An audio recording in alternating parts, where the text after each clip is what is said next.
Hello guys, welcome to Fiction Quest.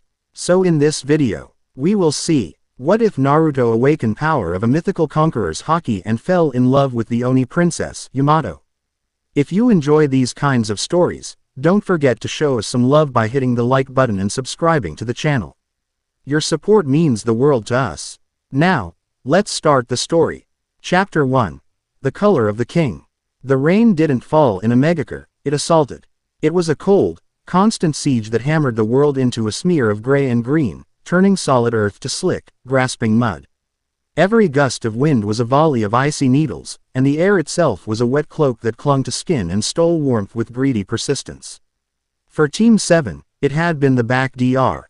Up to a 3-day escort mission that had been deceptively quiet, a silence that felt less like peace and more like a held breath. The breath was released with the explosive fury of a dozen paper bombs. The world erupted. Mud and water geysered skyward, the concussions ripping through the air with a sound like tearing canvas.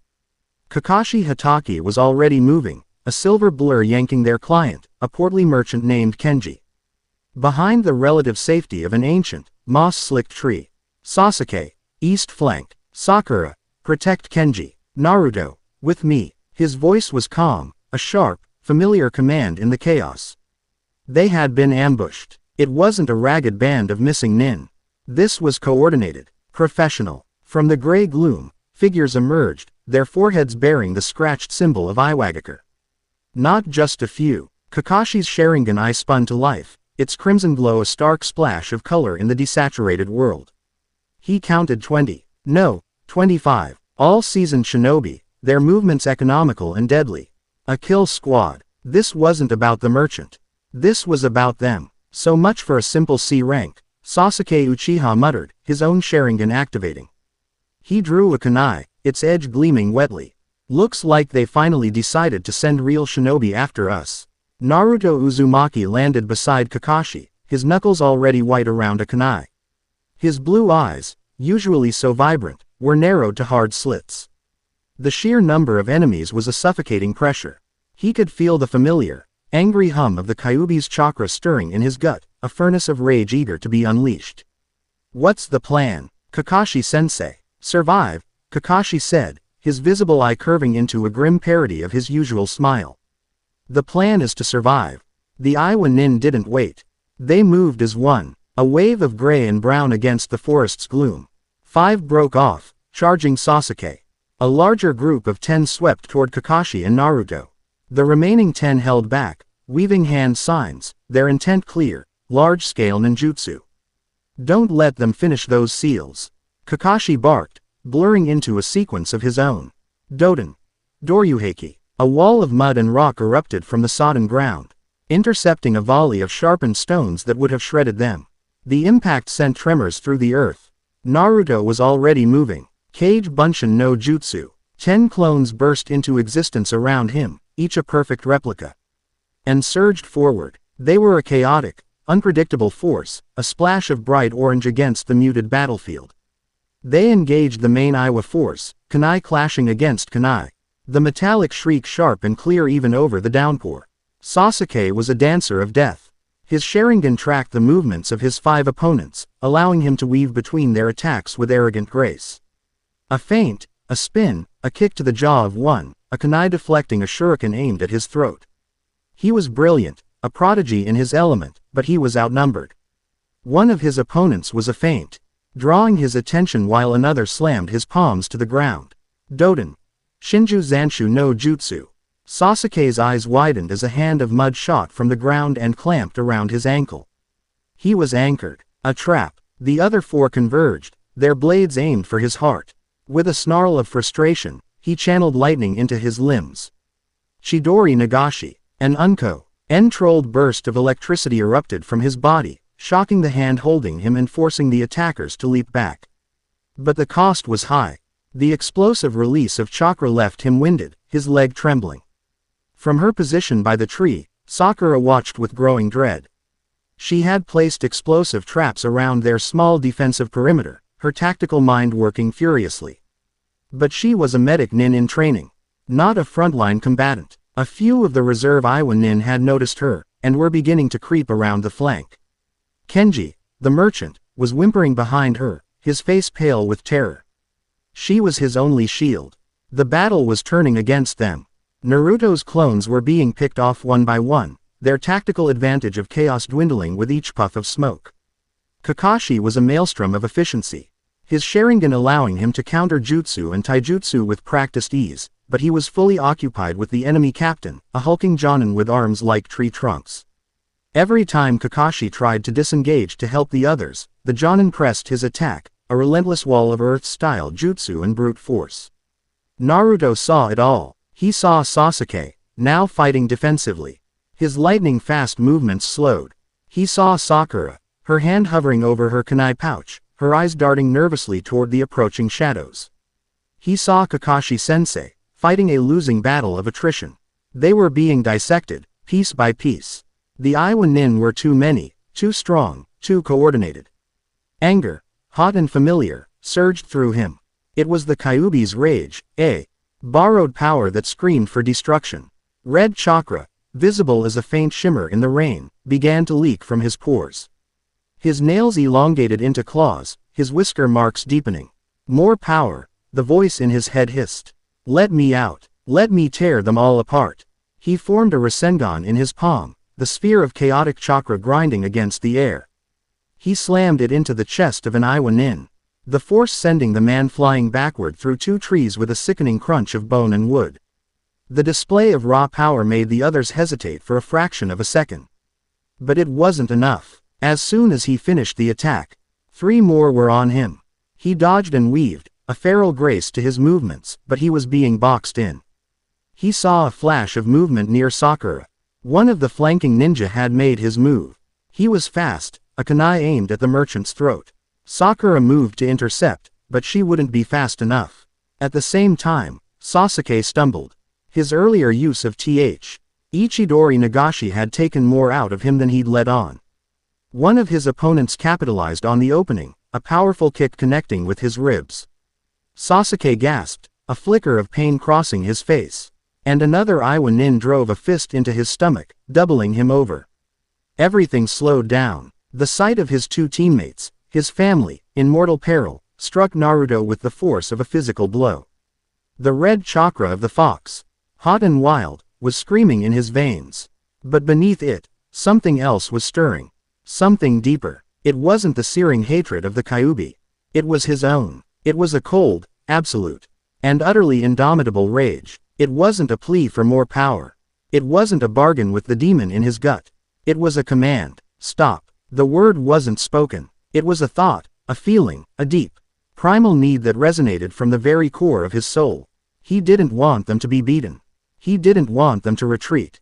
He wanted them to simply cease. And the world obeyed. There was no sound, no explosion of chakra, no brilliant light. There was only a sudden, crushing pressure. It was as if the gravity of the entire world had multiplied tenfold, centered directly on him. The rain seemed to hang suspended in the air. The leaves on the trees stopped trembling. The Iwa Nin closest to him, the ones with their blades inches from his flesh, froze. Their eyes went wide, not with fear of a jutsu, but with a primal, instinctual terror. It was the terror of a mouse realizing it was in the same room as a lion. Their muscles locked. The malice and killing intent in their eyes dissolved, replaced by blank, uncomprehending shock. Then, their eyes rolled back into their heads, and they crumpled to the wet ground, foam bubbling on their lips. Not dead. Just switched off. The effect rippled outward. The shinobi converging on Sasuke, the one about to slit the merchant's throat, the reserves weaving hand signs, they all stopped. The weaker-willed ones, perhaps a dozen of them, dropped like puppets with their strings cut. They hit the mud without a sound, their limbs splayed at unnatural angles. The stronger ones, the Jonin-level shinobi, were still standing, but they were paralyzed. Their bodies trembled, drenched in a cold sweat that had nothing to do with the rain. They were locked in place by a force they couldn't see or comprehend, an invisible wave of pure, absolute authority. It stripped them of their will to fight, to move, to even breathe. Even Kakashi felt it. He was locked in combat with the Iwa captain, their arms straining against each other. Suddenly, a weight crashed down on his spirit. The air turned to lead, thick and suffocating. It felt like he was standing at the bottom of the ocean, the pressure threatening to crush him. He stumbled back, his Sharingan spinning wildly, trying to decipher the phenomenon. It wasn't a genjutsu, there was no disturbance in his chakra flow. It wasn't ninjutsu, there were no hand signs, no elemental signature. It was presence, an overwhelming, ancient, and terrifying presence that radiated from his own student. The Iowa captain, a veteran of the Third Great Ninja War, a man who had faced the Yellow Flash and lived, was on his knees. His face was a mask of utter horror. He was looking at Naruto not as a boy, but as an avatar of some primordial god of dread. Naruto stood in the center of it all, his body trembling with exhaustion. The red chakra of the fox had vanished, leaving him pale and drained. He blinked, the world swimming back into focus. He saw the bodies of the Iowa nin scattered around him. He saw the remaining few, standing like statues, their faces locked in terror. He didn't understand what had happened. He just knew that one moment, his friends were about to die, and the next, they weren't. The silence was broken by Sasuke, who pushed himself to his feet, clutching his ribs. What was that? He gasped, his Sharingan scanning the scene, finding no answers. Kakashi was the first to recover. He shoved the shock down, his tactical mind taking over. Whatever that was, it had given them an opening. Sakura, Kenji, get back. Sasuke, cover them. Naruto swayed on his feet, the world tilting. Kakashi was instantly at his side, grabbing his arm to steady him. Naruto, are you all right? What did you do? I don't know, Naruto whispered, his voice hoarse. I just wanted them to stop. The remaining Iowa nin finally broke. The invisible pressure receded as Naruto's focus wavered, and their survival instincts screamed louder than their paralysis. They turned and fled, disappearing into the gray curtain of rain without a single backwards glance, abandoning their fallen comrades. They weren't retreating, they were running for their lives. Kakashi looked from Naruto's pale, confused face to the unconscious bodies littering the clearing. He made a decision. Mission's over. We're going home. Now. The debriefing room in the Hokage Tower was stark and silent. The only sounds were the scratching of Tsunade's pen and the steady drip of water from their still damp clothes. Kenji the merchant had been delivered, his payment collected, and a memory alteri. Injutsu applied by Konoha's T&I department to erase the more inexplicable parts of his escort. Tsunade, the fifth Hokage, sat behind her desk, her fingers steepled, her brow furrowed in a deep, troubled line. She had read Kakashi's preliminary report. It made no sense. Let me get this straight, she said, her voice dangerously low. You were outnumbered, outmaneuvered, and on the verge of being overrun. Then, 25 Iowa shinobi were incapacitated. 12 of them rendered completely unconscious, the rest struck with a temporary, full-body paralysis. And you're telling me it was because Naruto got angry? Kakashi stood at attention, his face grim. Hokage-sama, that's an oversimplification. I have seen Naruto use the Kyuubi's chakra many times. This was not it. There was no visible chakra, no malevolent aura. It was a pressure. A wave of pure willpower. It had no physical component, yet it brought trained jonin to their knees. Tsunade looked at Naruto, who was sitting slumped in a chair, still looking drained. Naruto. He looked up, his expression a mixture of confusion and frustration. I told you, I don't know what I did. 1 minute, Sasuke and Sakura were, and the next, I needed it to end. I yelled it in my head. And it did. Sasuke, leaning against the wall, spoke up, his voice tight with a frustration that was part jealousy and part genuine confusion. It was like the air became solid. I couldn't move. It felt like I was being judged and found wanting. Tsunade leaned back, her chair creaking. An unknown ability manifesting in the village's Jinchuriki was a strategic nightmare. Was it a new aspect of the Kyuubi's power? A latent bloodline? This entire incident is now classified S-rank, she declared, her voice leaving no room for argument. None of you will speak of what happened in the land of rain to anyone. Not your friends, not your families. No one. Kakashi, I want every scroll you can find on non-chakra-based phenomena. Look into clan histories, pre-village legends. Anything. Sasuke, Sakura, you are dismissed. Naruto, you stay. Once the others had left, Tsunade's gaze softened slightly.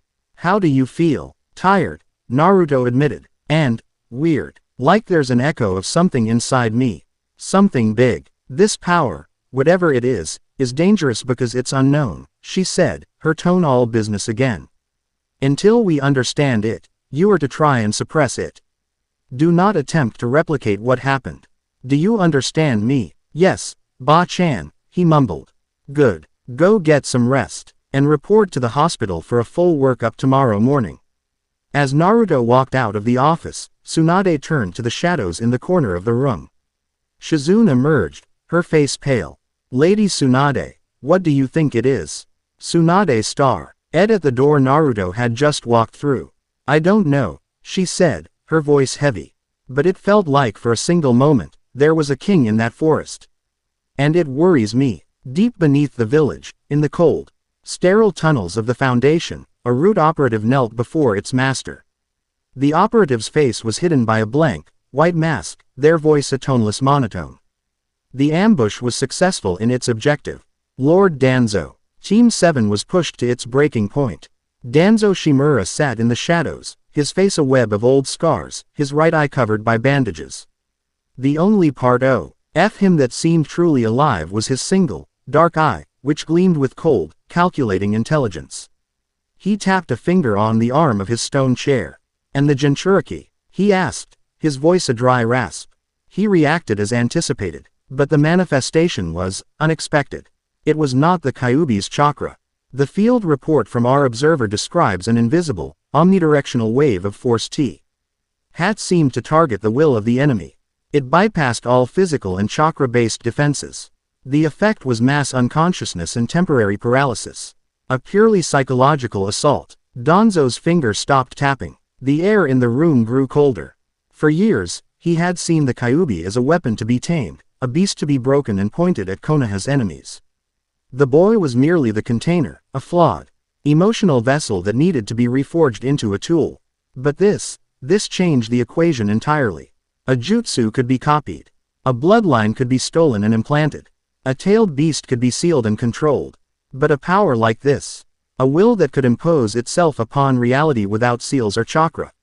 That was the power of a ruler. The power of a cage, magnified 1,000-fold. It was a power that inspired loyalty and fear through its very existence. It was a power that could not be controlled. And anything that could not be controlled was a threat. Continue observation, Danzo ordered. His voice barely a whisper. Triple the surveillance. I want to know everything about this anomaly. Its source, its limits, its weaknesses. The vessel is becoming more than the weapon he contains. He may need to be decommissioned. The root operative bowed. As you command, Lord Danzo. With a flicker, the operative vanished, leaving Danzo alone in the suffocating darkness, his MIND already spinning a dozen different webs. Naruto pushed open the door to his small, empty apartment. The silence within was a stark contrast to the roar of the rain and the clash of battle that still echoed in his mind. He shed his wet jacket, letting it fall to the floor in a heap. He walked to the sink and splashed cold water on his face, staring at his reflection in the small, cracked mirror. It was the same face. Same blonde hair, same blue eyes, same whisker marks. But something felt different. He thought back to that moment in the forest. The anger, the desperation, and then, the surge. He had felt the Kyuubi's chakra. A familiar inferno he had learned to tap into. It was like a wild animal on a leash, always pulling, always snarling. It was a hateful, borrowed power. But the other thing, the pressure. The silent command, that had been different. It hadn't felt borrowed. It hadn't felt hateful. It had felt calm, absolute, and righteous. It had felt like him. The deepest, most essential part of him. A part he never knew existed, had risen up and imposed its decree upon the world. He closed his eyes, trying to feel it again, to summon that incredible sense of authority. But there was nothing, only the faint, familiar grumble of the fox in the back of his mind, and the deep, aching exhaustion in his bones. He sighed, opening his eyes again to his reflection. The power was gone, but the memory remained. For one brief, terrifying, and exhilarating moment, he hadn't been a vessel, a pariah, or a prankster. He had been a king. And he had no idea what that meant. Chapter 1 End. Chapter 2. The Princess of the Iron Forest. For 2 weeks, the silence from the Hokage's office was as heavy and oppressive as the memory of Naruto's strange power. Team 7 was relegated to a STR-ing of D-rank missions that were mind-numbing in their simplicity, weeding gardens, painting fences, chasing the fire daimyo's wife's runaway cat. Each task felt like a punishment, a deliberate leash to keep them within the village walls. Naruto felt the leash most acutely. Tsunade's order to suppress the power was like being told not to breathe. He could feel it coiled inside him, a dormant beast distinct from the Kyuubi. It was a constant, low-level thrum beneath his skin, a sense of vast potential held in check. He tried to ignore it during the day, pouring his energy into the menial tasks, but at night, it manifested in his dreams. He dreamt of standing on a mountain peak, the world spread out below him, not as a map to be conquered, but as a domain to be protected. He would wake with the phantom feeling of a crown on his head and an ache in his chest. Sasuke was a thundercloud of resentment. He had felt that power, seen its effect, and his Sharingan, the pride of his clan, had no explanation for it. He saw it as another gap widening between him and Naruto, another inexplicable power the dead last had stumbled into while he, the prodigy, was forced to paint fences. He trained with a feverish intensity, his frustration a palpable aura around him, pushing himself until he collapsed from exhaustion each night. Even Kakashi was on edge. He spent his evenings poring over dusty, forgotten scrolls in the Konoha archive, searching for any mention of a power that could command the will of others. He found nothing in the annals of ninjutsu. It was as if the phenomenon existed entirely outside their known world. The tension finally broke on a crisp autumn morning. They were summoned to the Hokage's office, the air in the room charged with a gravity that had been absent for weeks. Tsunade stood before a large map of the elemental nations, her expression grim. Standing beside her was a man Naruto had never seen before. He was tall and severe, dressed in the formal, gray armor of a samurai. A long-handled katana sheathed at his side. Team 7, Tsunade began, her voice sharp. This is General Mifune, commander of the forces of the Land of Iron. Mifune gave them a curt, assessing nod. His eyes, dark and sharp as obsidian chips, lingered on each of them for a moment before settling on Kakashi. Hatake, it has been some time. Mifune-sama, Kakashi replied, his tone respectful. I trust you are well. I would be better if my lands were not being terrorized, the general stated bluntly. He turned back to Tsunade. For the past month, our logging operations on the eastern border have been subject to a series of brutal, systematic attacks. Entire camps, razed. Patrols of my best samurai, found broken and battered, their armor rent like paper. The few survivors all tell the same story. He paused, his gaze sweeping over them again. They speak of a demon.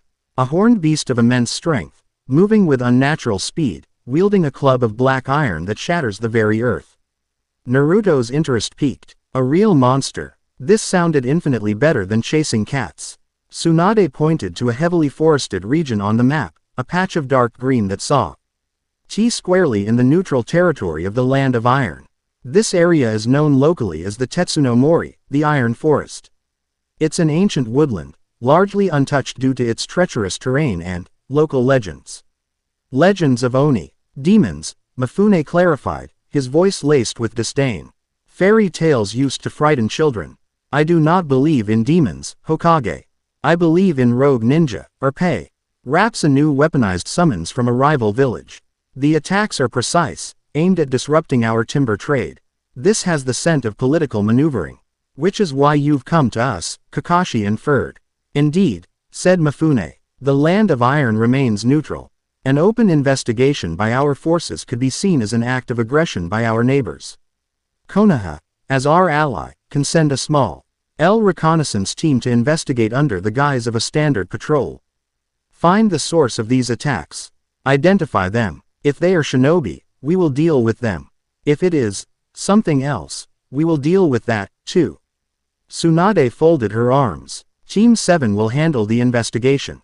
Kakashi, your objective is reconnaissance only. Identify the perpetrator, assess their strength, and report back. Do not under any circumstances. Engage unless absolutely necessary. Is that clear? Crystal, Kakashi said, his eye curving. The message was clear. This was a delicate, political mission. The key thing she wanted was for Naruto to unleash his unknown power in a neutral country. The Iron Forest lived up to its name. The trees were a strange, dark variant of oak, their bark shot through with metallic veins that shimmered faintly in the dappled sunlight. The air was cool and crisp, smelling of damp earth, moss, and a faint, coppery tang, like old blood. It was a silent, primordial place, kind of forest that felt ancient and aware. They found the first logging camp within hours. It was a scene of utter devastation.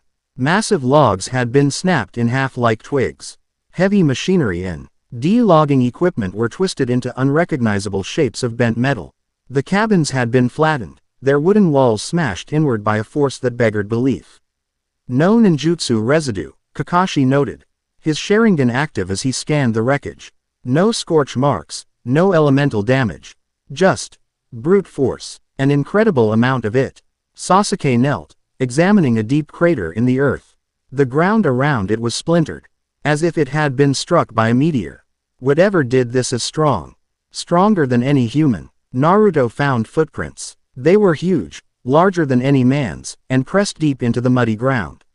But they were humanoid in shape. Looks like we're on the right track, he said, pointing them out.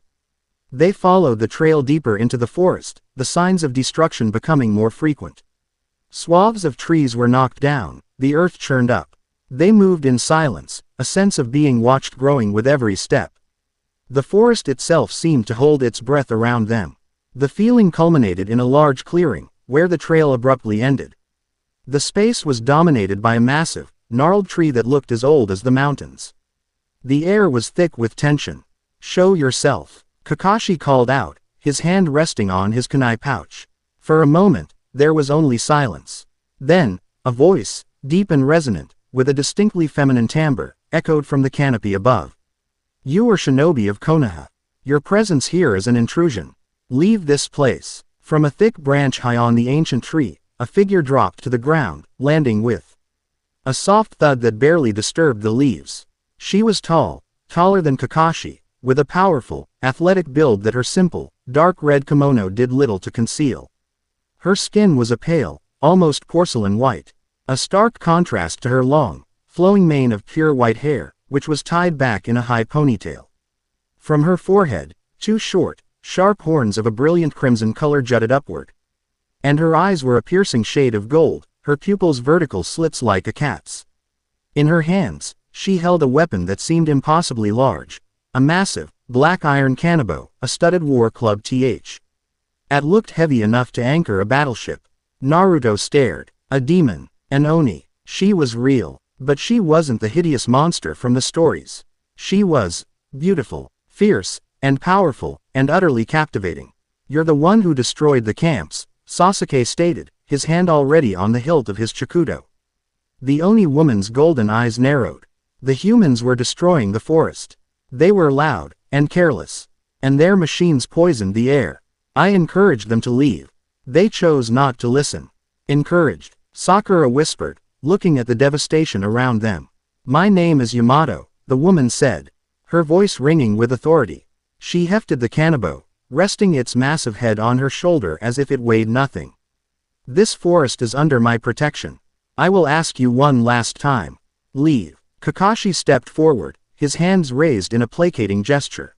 "We mean no harm. We were sent to investigate the attacks. If we can resolve this peacefully." He didn't get to finish. With a speed that belied her size, Yamato surged forward. She didn't run. She flowed across the ground, closing the 30-foot distance in the blink of an eye. The kanabo swung, a blur of black iron that cut through the air with a terrifying roar. Kakashi barely had time to substitute himself with a log, which exploded into a shower of splinters under the impact. He reappeared a safe distance away, his single eye wide with shock. He hadn't even seen her move to attack. "Peace is not an option," Yamato declared, her golden eyes blazing. The fight was on. Sasuke charged, his Sharingan spinning. He was a blur of motion, weaving a series of strikes and feints. But Yamato's movements were unlike anything he'd ever faced. They weren't the precise, practiced forms of a shinobi. They were raw, instinctual, and brutally effective. She didn't dodge his attacks so much as she weathered them. A kick that would have broken a normal person's ribs, she simply absorbed with a slight grunt. A kunai aimed for her arm glanced off her skin with a shower of sparks, leaving only a faint white scratch. She responded with another swing of her kanabo. It wasn't a targeted strike, it was a sweeping arc of destruction. Sasuke was forced to leap back, the wind from the attack buffeting him as the club smashed into the ground where he'd been standing, creating another deep crater. He couldn't get close. Her reach and power were overwhelming. Kaden. Gokaku no Jutsu. Sasuke inhaled and spat a massive fireball, a roaring inferno that engulfed Yamato completely. For a moment, the clearing was filled with brilliant orange light and the roar of flames. But as the fire cleared, she was still standing in the exact same spot, her arms crossed in front of her face. Her kimono was singed, her skin slightly reddened. But she was otherwise unharmed. She looked annoyed. "Is that all?" she asked, her voice dangerously low. This was no ordinary opponent. This was a force of nature. Kakashi moved in, lightning crackling in his palm. Reikiri. He shot forward, a spear of pure lightning aimed at her center mass. Yamato met the attack head-on. She didn't try to dodge. She swung her kanabo downward in a crushing blow. Lightning met iron. The explosion of energy was deafening. The ground beneath them cracked, and both Kakashi and Yamato were thrown back. Kakashi landed lightly on his feet, his hand numb and tingling. Yamato slid back a few feet, her sandals digging furrows in the earth, but she was steady, her grip on her weapon unbroken. She had matched his ultimate jutsu with a simple swing of her club. It was Naruto's turn. He created 24 clones, and they swarmed her from all sides. It was a classic Naruto Uzumaki tactic, overwhelmed with numbers. For any other opponent, it would have worked. But Yamato was a whirlwind.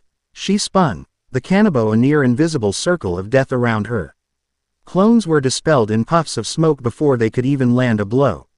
She moved with a savage grace, each swing of her weapon a masterpiece of economy and destruction. Within seconds, all the clones were gone. The real Naruto charged through the dissipating smoke, a Rasengan grinding in his palm. He saw an opening as she finished a wide swing. He thrust the sphere of chakra forward, aiming for her exposed back. He never made it. She didn't even turn around. The shaft of the kanabo snapped back, moving with impossible speed, and slammed into his stomach. The air rushed out of his lungs in a pained gasp. It felt like being hit by a battering ram. He was sent flying, crashing through the underbrush and slamming into one of the ironwood trees with a force that shook the entire tree. He slid to the ground, his vision swimming, the taste of copper in his mouth. He pushed himself up, his ribs screaming in protest. The Kyuubi's chakra was already working, knitting his bruised organs back together. He looked across the clearing at Yamato. She stood panting slightly, a bead of sweat tracing a path down her temple. She was incredible, strong, fast, and completely unflinching. But as he looked at her, he felt that familiar pressure building inside him again. It was the same feeling from the land of rain. It was the instinctive response to seeing his team, his comrades, being overwhelmed. His will was rising to meet hers. Yamato felt it too. She turned her full attention to Naruto, her golden eyes narrowing. She saw past the orange jumpsuit and the goofy grin he usually wore. She saw the indomitable spirit burning within him, a spirit that refused to be broken, that refused to kneel. It was a spirit that mirrored her own. He stood up, brushing the dirt from his pants. "All right," he said, a grin spreading across his face, though it was strained with pain. "My turn. For real, this time." He didn't activate the Kyuubi's chakra. He didn't form a Rasengan. He just met her gaze, his blue eyes burning with a new intensity. And he walked forward. As he did, the pressure that only she and the other high-level shinobi could feel began to radiate from him. It wasn't an attack, it was a statement, an announcement of his presence. It was the silent, invisible aura of a sovereign.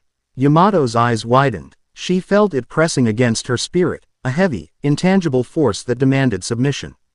It was a king's command to a lesser being to bow. Any other opponent would have frozen, their will crumbling under the sheer weight of his. But she was the princess of the Oni. She had the will of a conqueror herself. She gritted her teeth, a low growl rumbling in her chest. Her knuckles turned white on the handle of her kanabo.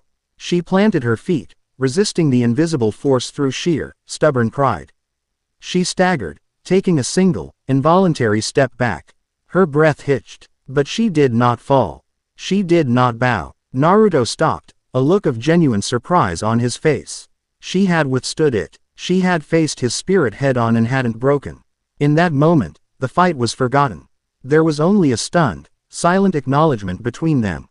Two unshakable wills, two sovereign spirits, meeting for the first time on a battlefield of silent pressure. He saw a proud, defiant warrior, fighting for her home. And she saw a boy who contained a power far beyond that of any shinobi, a boy with the soul of a king. The moment was shattered by a series of explosions from the edge of the forest. The ground shook, and trees toppled, their metallic bark screaming as they fell. A new group of figures emerged from the smoke. They were samurai, dozens of them. But their armor was different from General Mifune's. It was black and bore the crest of a local, ambitious clan. And they weren't just carrying katanas. They were carrying rifles that fired explosive tags. The samurai leader, a man with a cruel sneer and a long scar across his face, laughed. "There's the demon, and some Konoha filth as well. Perfect. We'll kill you all and blame it on the Oni. This forest and its ironwood will be ours." Quote. Yamato's head snapped toward them, her expression turning from surprise to pure, unadulterated fury. "You," she snarled. "You are the ones who have been truly poisoning this forest." Naruto looked from the samurai to Yamato. The situation had changed. The real enemy had just shown themselves. He looked at Yamato, and saw not an enemy, but a potential ally. He gave her a nod, a silent question. She met his gaze, and after a moment's hesitation, she gave a curt, almost imperceptible nod in return. A truce. The battle for the Iron Forest was about to begin. But the duel between the princess and the future king had ended in a draw. Chapter 2 End. Chapter 3. A bond forged in iron and fire. The clearing was a tinderbox of tension, waiting for a spark. On one side stood the newly formed, unspoken alliance of Konoha shinobi and the Oni princess. On the other, a small army of black-armored samurai, their arrogance a palpable force, their rifles glinting with menace. The rain had momentarily softened to a misty drizzle, hanging in the air like a shroud. The samurai leader, a man whose scarred face was a roadmap of cruelties, rested a heavy, cleaver-like blade on his shoulder. "Look at them, boys," he sneered, his voice grating. "The mighty Konoha, siding with beasts. It doesn't matter. The Iron Forest is the property of the Ketsuki clan now. Lord Hibiki has paid handsomely for this land, and we are his righteous hand. Lay down your weapons, and we'll grant you a swift death." Kakashi's visible eye narrowed. The Ketsuki were a minor samurai clan, known more for their ambition and ruthless business dealings than their honor.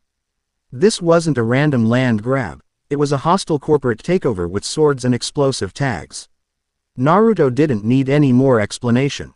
He took a step forward, positioning himself slightly ahead of Yamato, a silent gesture of protection that did not go unnoticed by the Oni princess. "You talk a lot for a guy who hides behind a bunch of goons," Naruto called out, his voice sharp and clear. "If you want the forest, you'll have to go through us." Yamato shifted her grip on her kanabo, the heavy iron weapon set. Tling into her hands as if it were a natural extension of her arms. Her golden eyes burned with a cold fire. "This forest is the last sanctuary of the Oni," she said, her voice low and resonant, "yet T carried across the clearing with chilling authority. You will not set one more foot within it." The samurai leader's sneer widened into a vicious grin. "Sanctuary. It is a grave, and we are the undertakers. Fire." The command was the spark. The front line of samurai raised their rifles and a volley of explosive tags screamed through the air, trailing plumes of smoke. "Scatter," Kakashi yelled. They moved as one. Kakashi and Sasuke blurred to the right, Sakura diving for cover behind a massive ironwood tree. Naruto and Yamato went left. The tags detonated, the clearing erupting in a chain of concussions that tore the earth asunder and filled the air with dirt and shrapnel. Before the smoke even cleared, Yamato was charging. She was a force of nature, a juggernaut of white hair and crimson horns. The samurai reformed their lines, leveling their spears to meet her charge. It was like trying to stop a tidal wave with a picket fence. She didn't slow down. She swung her kanabo in a wide, horizontal arc. The sound was not the clang of metal on metal, but the sickening crunch of a mountain collapsing. The first 5 samurai in her path were simply obliterated. Their spears shattered, their armor buckled, and they were thrown back into their own ranks like broken dolls. The sheer force of the blow created a shockwave that kicked up a wall of mud and leaves, disorienting the entire enemy formation. "Now, Naruto," she roared. He was already there. Taju Kage Bunshin no Jutsu. The air rippled and suddenly the clearing was flooded with over 100 orange-clad figures. They poured into the gaps Yamato had created. A chaotic, overwhelming tide. While the samurai were still reeling from the display of raw power, they were swarmed by a legion of grinning clones. The battle devolved into a maelstrom. On one flank, Sasuke was a dark specter, his Chikuto a flicker of silver light. His Sharingan saw every move before it was made, allowing him to dispatch his opponents with cold, brutal efficiency. A thrust here, a parry there, a sudden burst of lightning-infused chakra to shatter a blade. He moved with a lethal grace, an artist painting a masterpiece of violence. On the other, Kakashi was a ghost. He used the chaos to his advantage, his movements a fluid dance of misdirection and assassination. He'd appear behind a rifleman, a single kunai strike silencing him, then vanish. In a swirl of leaves before anyone could react. He was the scalpel to Yamato's sledgehammer. But the heart of the battle was its center, where Naruto and Yamato fought with a synergy that seemed impossible for 2 people who had been trying to kill each other only minutes before. They hadn't discussed a plan. They didn't need one. Their instincts were perfectly in sync. Yamato would swing her kanabo in a devastating downward smash, forcing a group of samurai to scatter. As they broke formation, a dozen of Naruto's clones would be waiting, tackling them from all sides, tying them up. Naruto himself, the real one, moved through the fray like a fox, his movements unpredictable. He'd use a clone as a stepping stone to launch himself over the enemy line, a Rasengan forming in his palm to slam into a particularly tough-looking samurai lieutenant. "You're not bad for a shinobi," Yamato grunted, deflecting a spear thrust aimed at Naruto's blind spot without even looking. "You're pretty good for what should I call you?" Naruto asked, ducking under a sword swing and planting his foot in the samurai's chest, sending him stumbling back into the path of another clone. "Yamato will do," she replied, a faint, almost imperceptible smile touching her lips. "Try to keep up." She punctuated the statement by spinning on her heel, her kanabo whistling through the air and clearing a 10-foot radius around them, giving them a precious moment of breathing room. From a high branch of an ancient tree, miles away and perfectly concealed by the dense canopy, 2 figures watched the battle unfold. They wore the blank white masks and black cloaks of Konoha's root. One held a small, advanced telescope, while the other took meticulous notes in a scroll. Subject Uzumaki is showing class a combat effectiveness. Even without the 9 tails chakra or the anomalous energy, the first operative noted, his voice a flat monotone. His coordination with the Oni female is remarkable. Unrehearsed, yet flawless. The Oni female, codename War Princess, the second operative replied, his pen scratching against the parchment. Physical strength is well beyond S-rank classification. Durability. Y is comparable to a high-level Earth-style jutsu. Chakra levels are minimal. Her power appears to be almost entirely physical. She represents a significant, untamed military asset.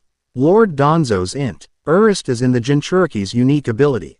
It has not manifested, the first said. Patience, brother. The conditions are not yet right. But this war princess, she is an unexpected variable. A powerful one. Lord Danzo will want to know everything about her. An asset to be controlled, or a threat to be neutralized. The first operative lowered his telescope, his gaze fixed on Yamato as she shattered another samurai's shield with a casual blow. Acquiring her would be difficult. Nothing is impossible for the Foundation, the second replied, before they both melted back into the shadows. Their presence utterly erased from the forest. Back in the clearing, the Ketsuki clan's forces were being decimated. Their numbers, which had seemed so overwhelming, were dwindling rapidly under the combined assault. The samurai leader, Lord Hibiki's lieutenant, watched with growing fury and a hint of fear. His men were being routed not by a ninja squad, but by two monsters.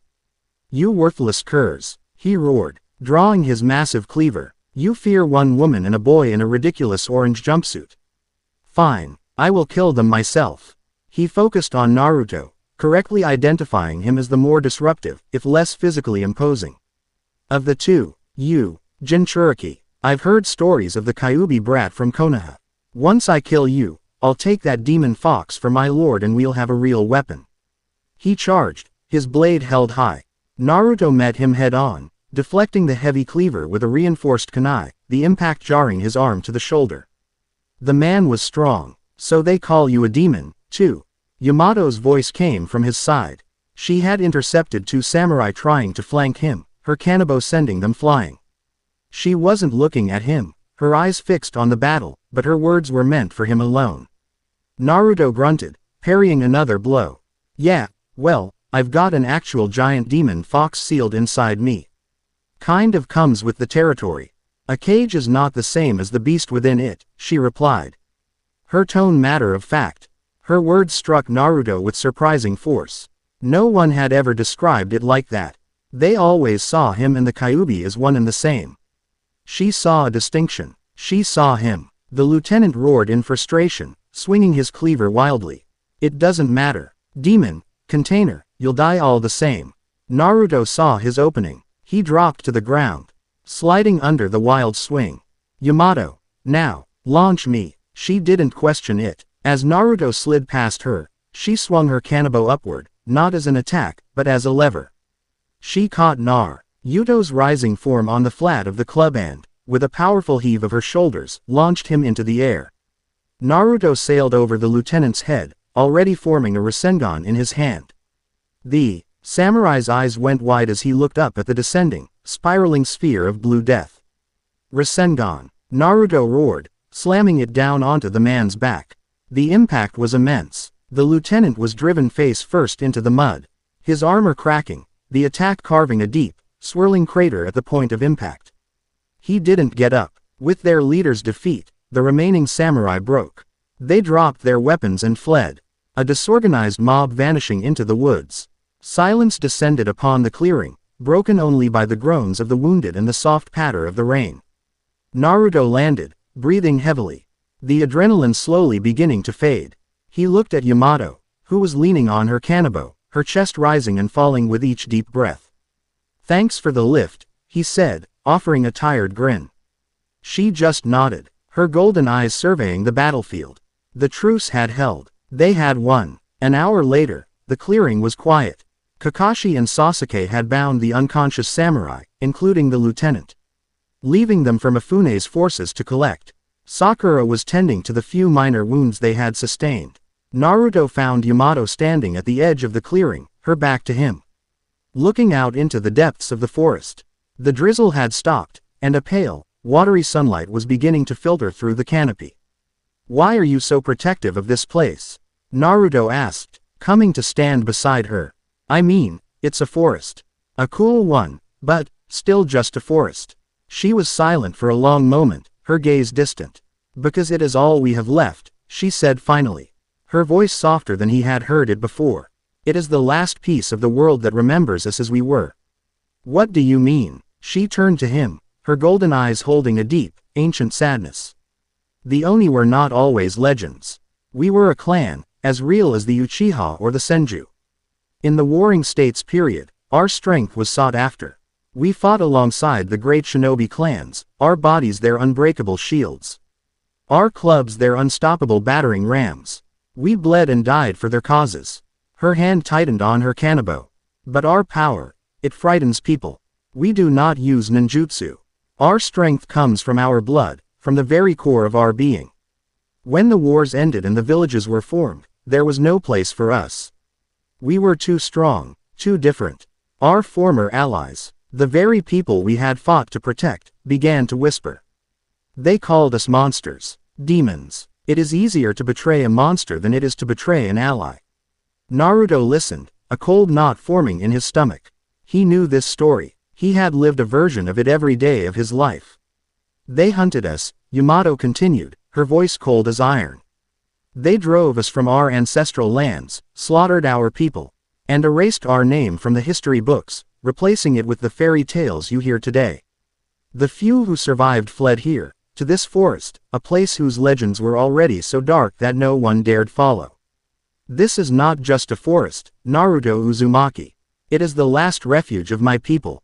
It is our home, and I am its princess, and its only true warrior left.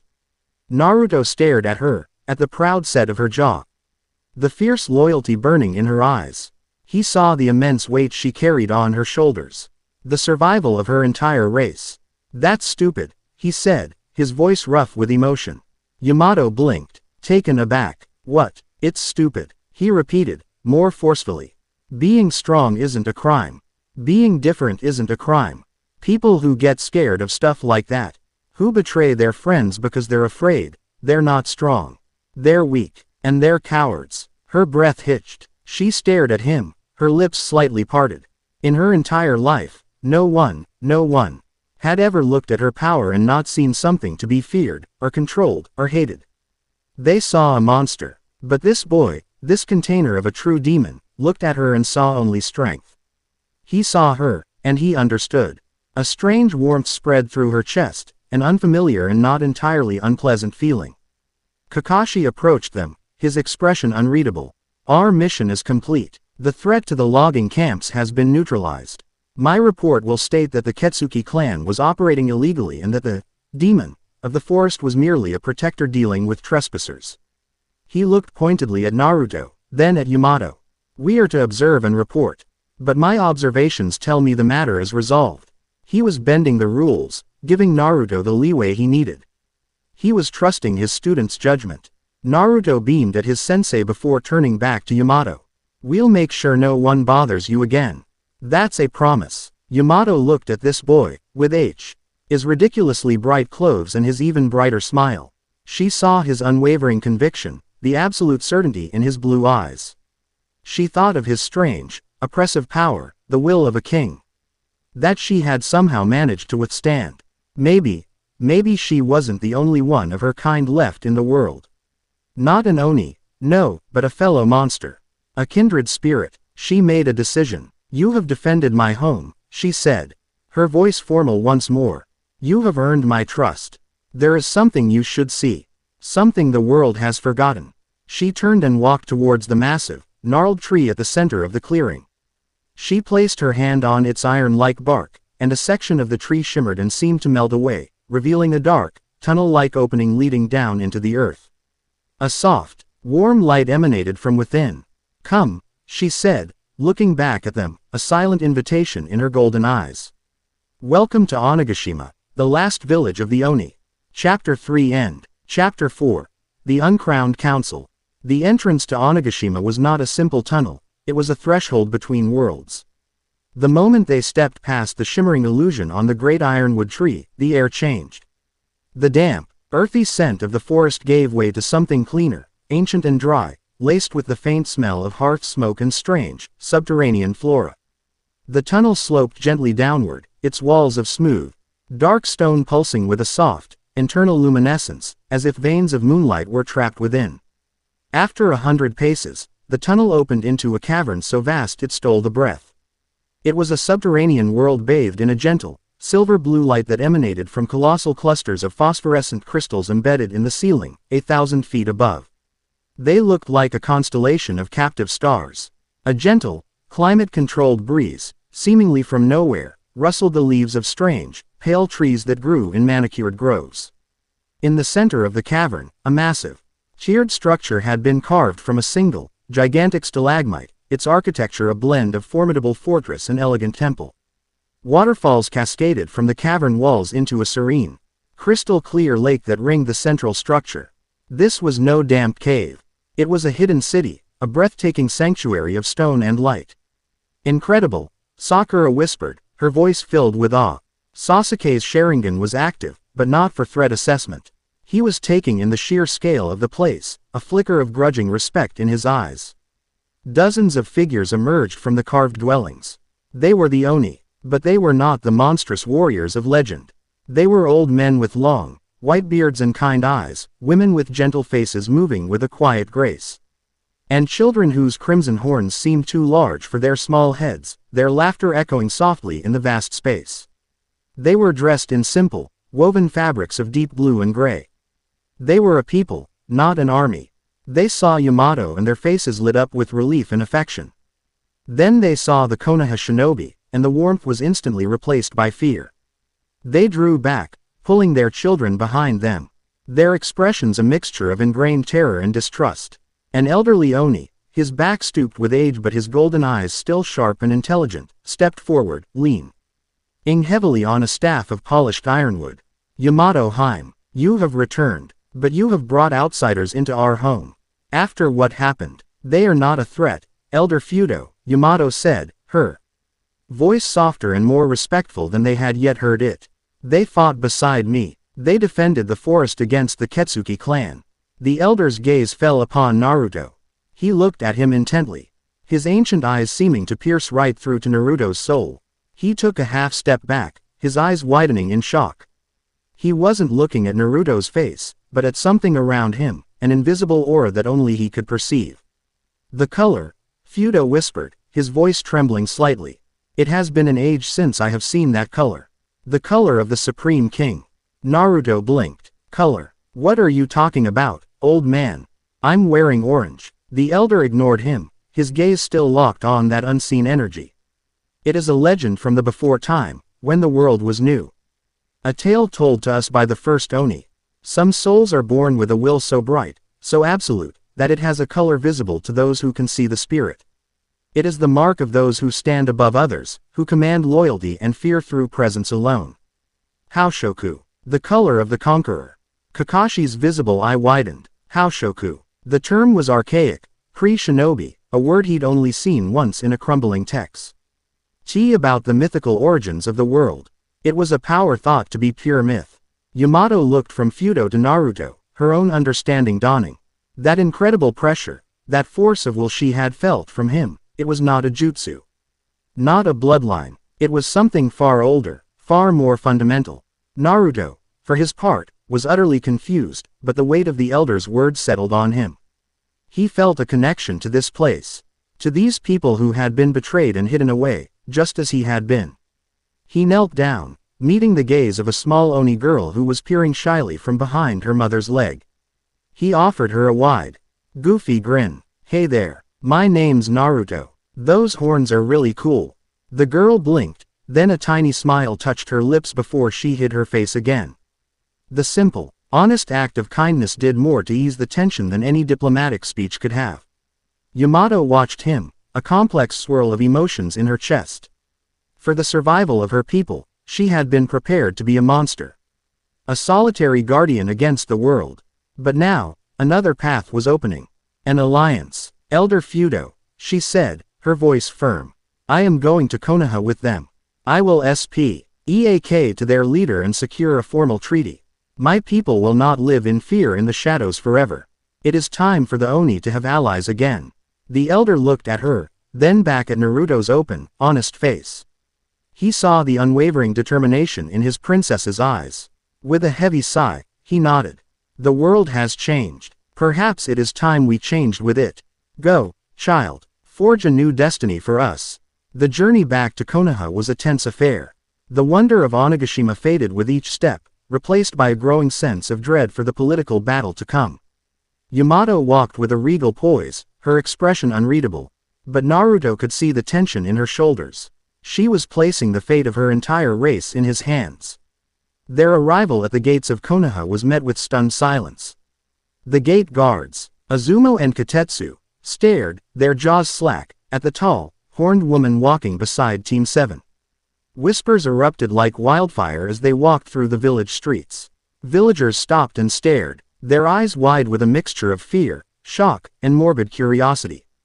As that, an Oni, walking with the demon brat, figures. What is the Hokage thinking, letting that thing in here?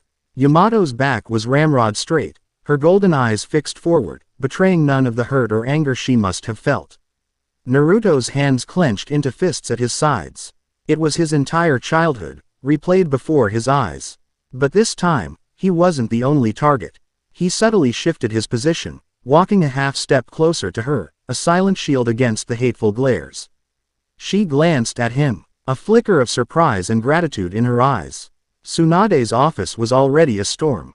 She stood behind her desk, facing down the two village elders, Homura and Kaharu, and a handful of furious representatives from the civilian council. This is an unacceptable security risk, Tsunade. Kaharu snapped, her voice sharp as glass. The Oni are nothing but mindless beasts of destruction from the warring states. To allow one to simply walk into our village. She came as a diplomatic envoy. At the conclusion of a successful mission, Tsunade countered, her voice dangerously calm. AMI. Seijin, which revealed that the true threat was a samurai clan, not her people. At that moment, the door opened and Kakashi led the rest of them in. The room fell silent as all eyes landed on Yamato. The air crackled with hostility. This is the creature. A portly merchant on the council sneered. She should be in a cage, not the Hokage's office. Before anyone could react, Yamato spoke, her voice ringing with cold, clear authority. I am Yamato, princess of the Oni. I am not a creature, nor a beast. And I will not be spoken to as such. The merchant flinched back, silenced by her sheer presence. Yamato Dono has offered to form an alliance with Konoha, Kakashi stated smoothly, handing Tsunade the mission scroll. Her people wish for nothing more than to live in peace, free from persecution. Peace. Homura scoffed. Her kind knows nothing of peace. We demand she be taken into custody by the torture and interrogation force. We will learn the location of her village and assess the full extent of the threat she represents.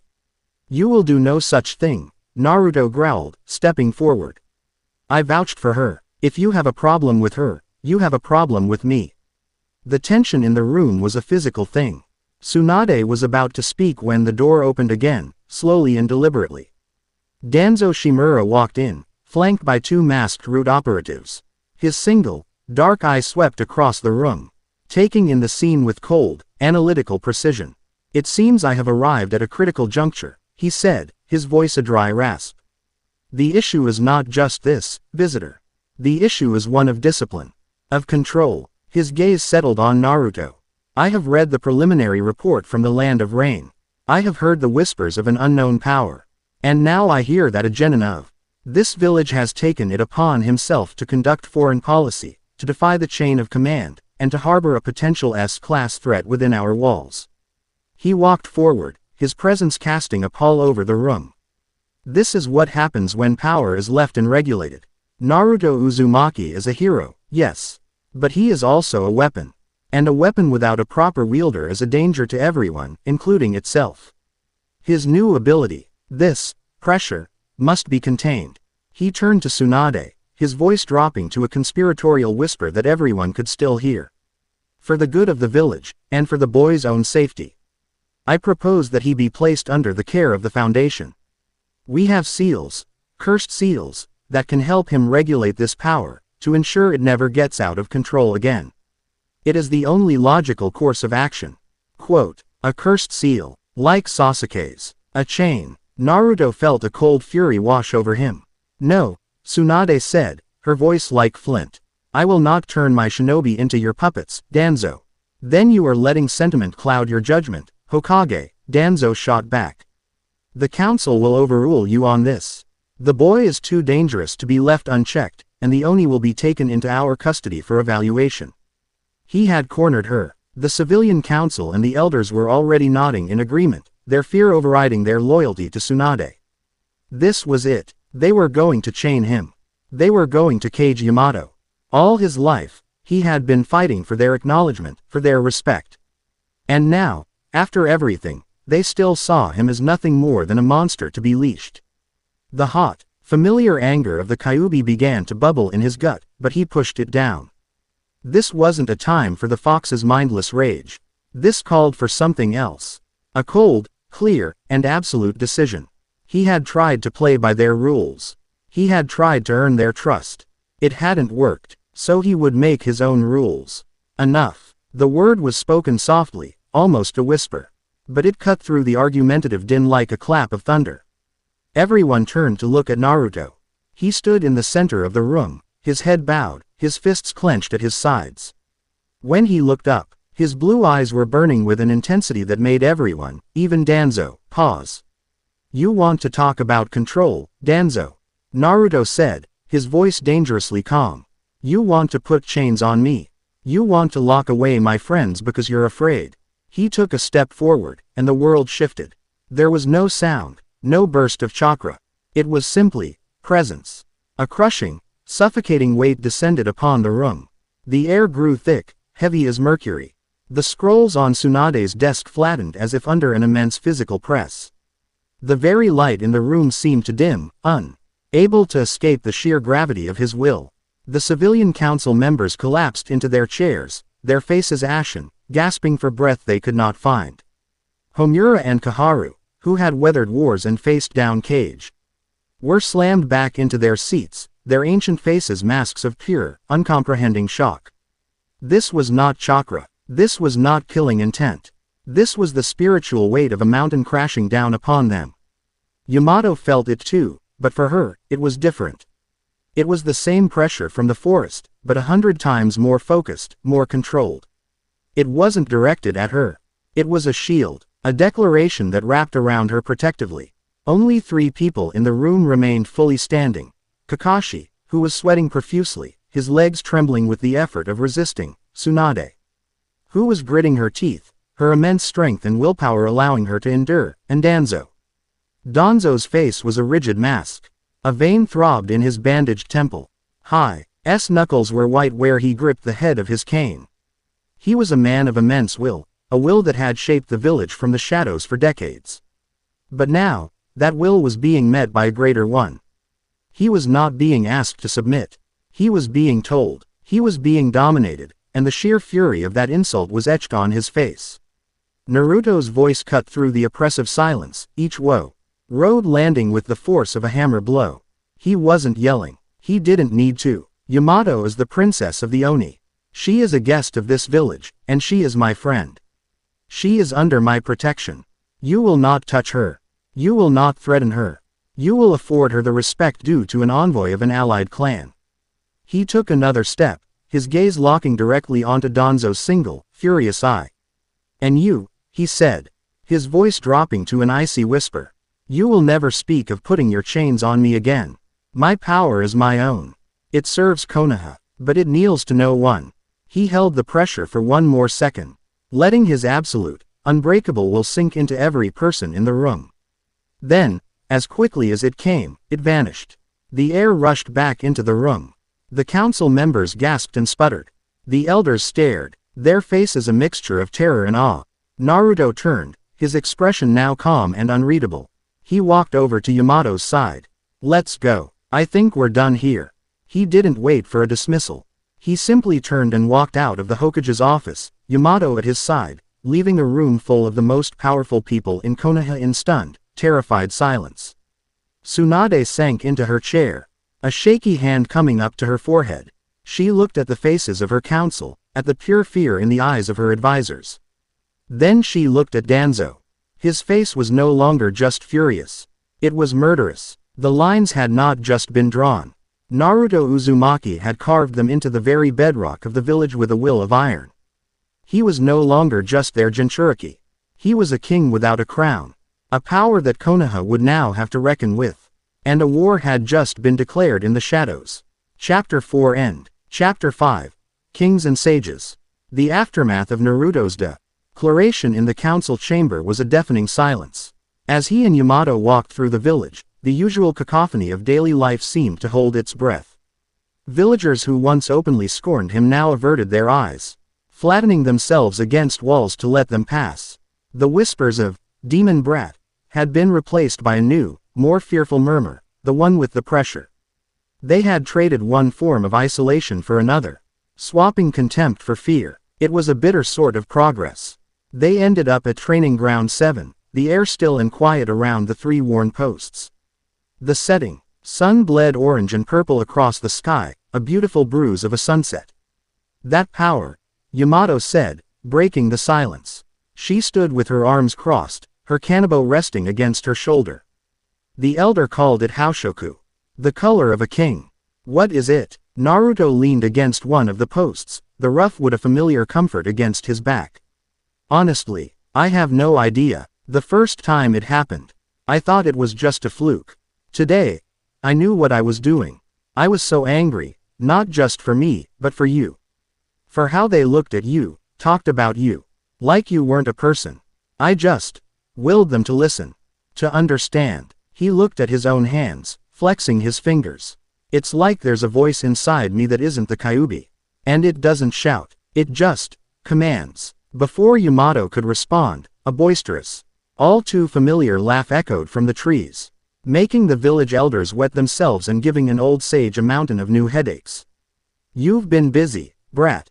A figure landed before them with a theatrical puff of smoke and a dramatic pose.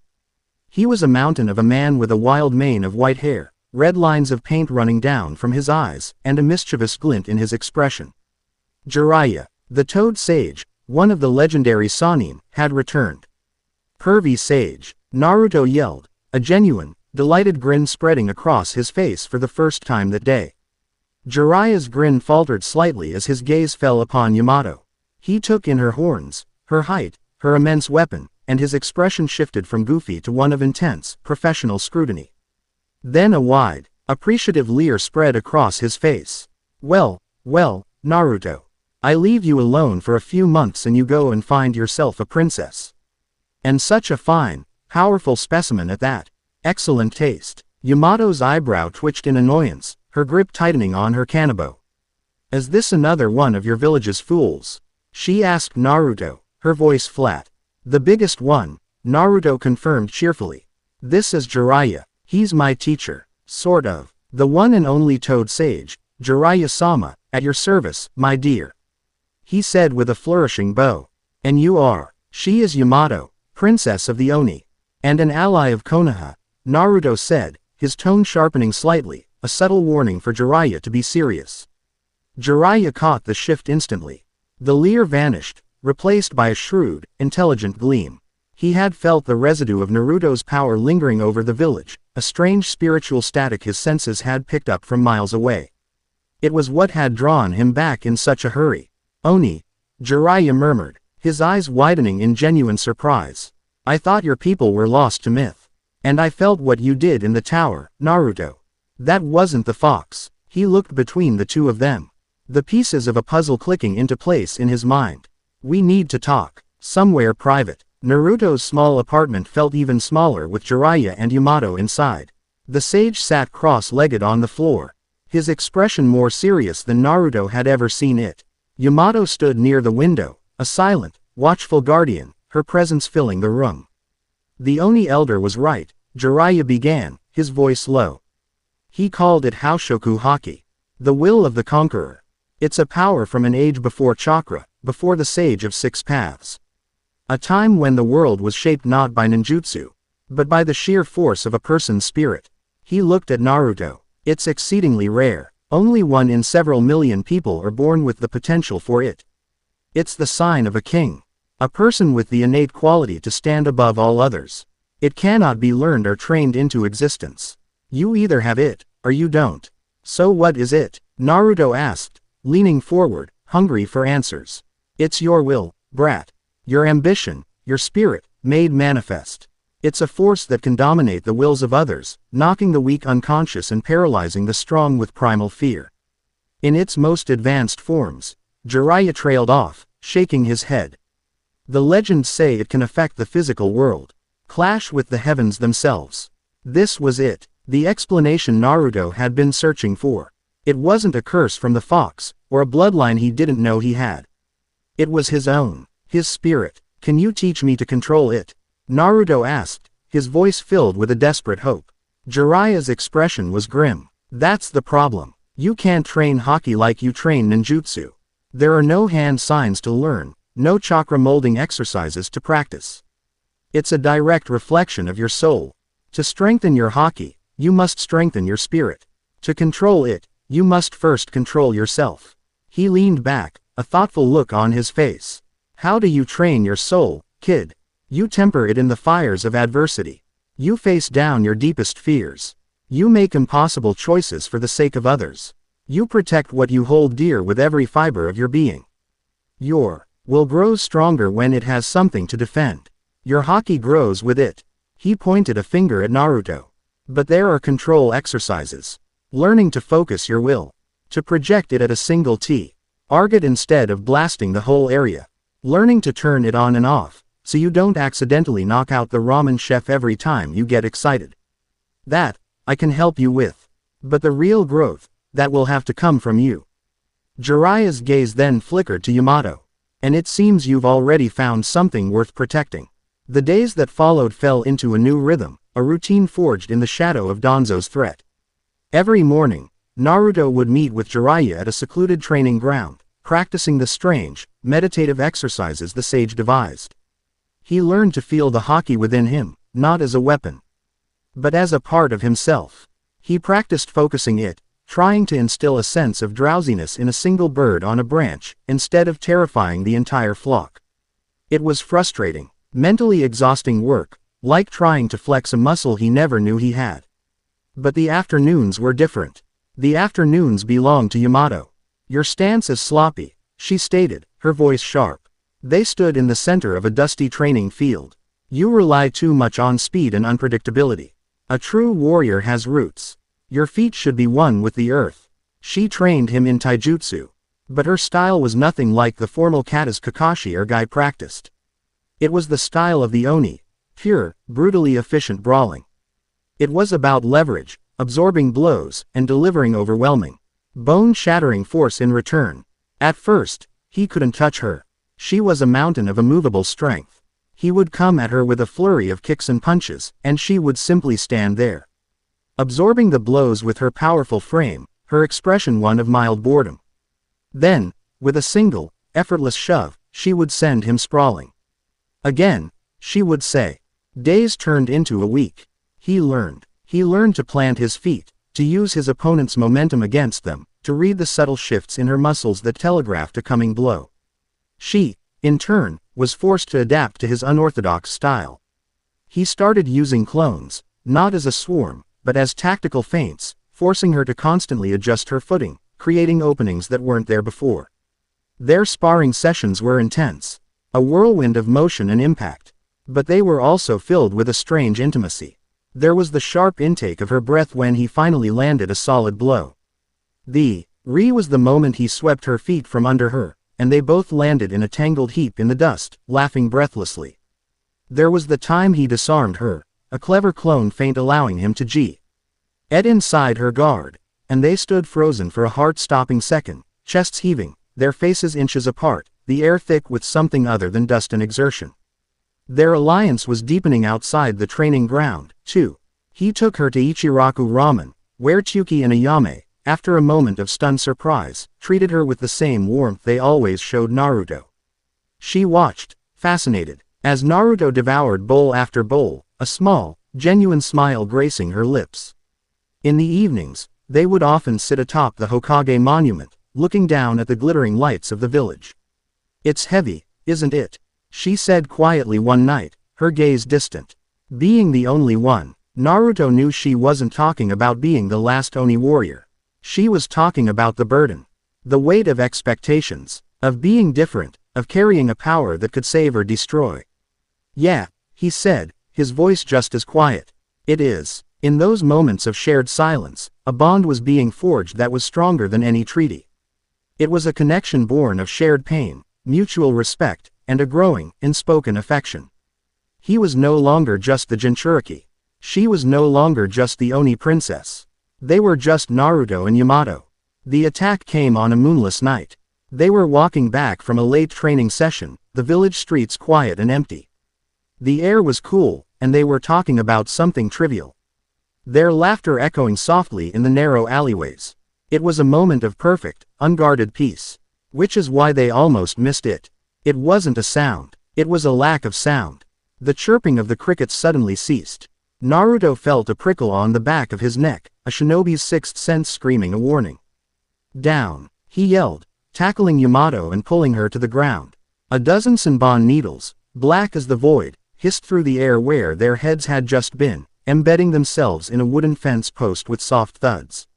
From the rooftops and the shadows, figures emerged. 5 of them. They wore the blank, white masks and black cloaks of Root. They moved with an eerie, synchronized silence, their killing intent utterly suppressed.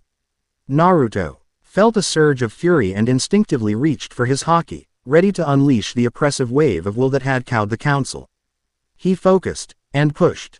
And nothing happened. The Root agents didn't even flinch. They continued their silent, deadly advance, their kunai gleaming.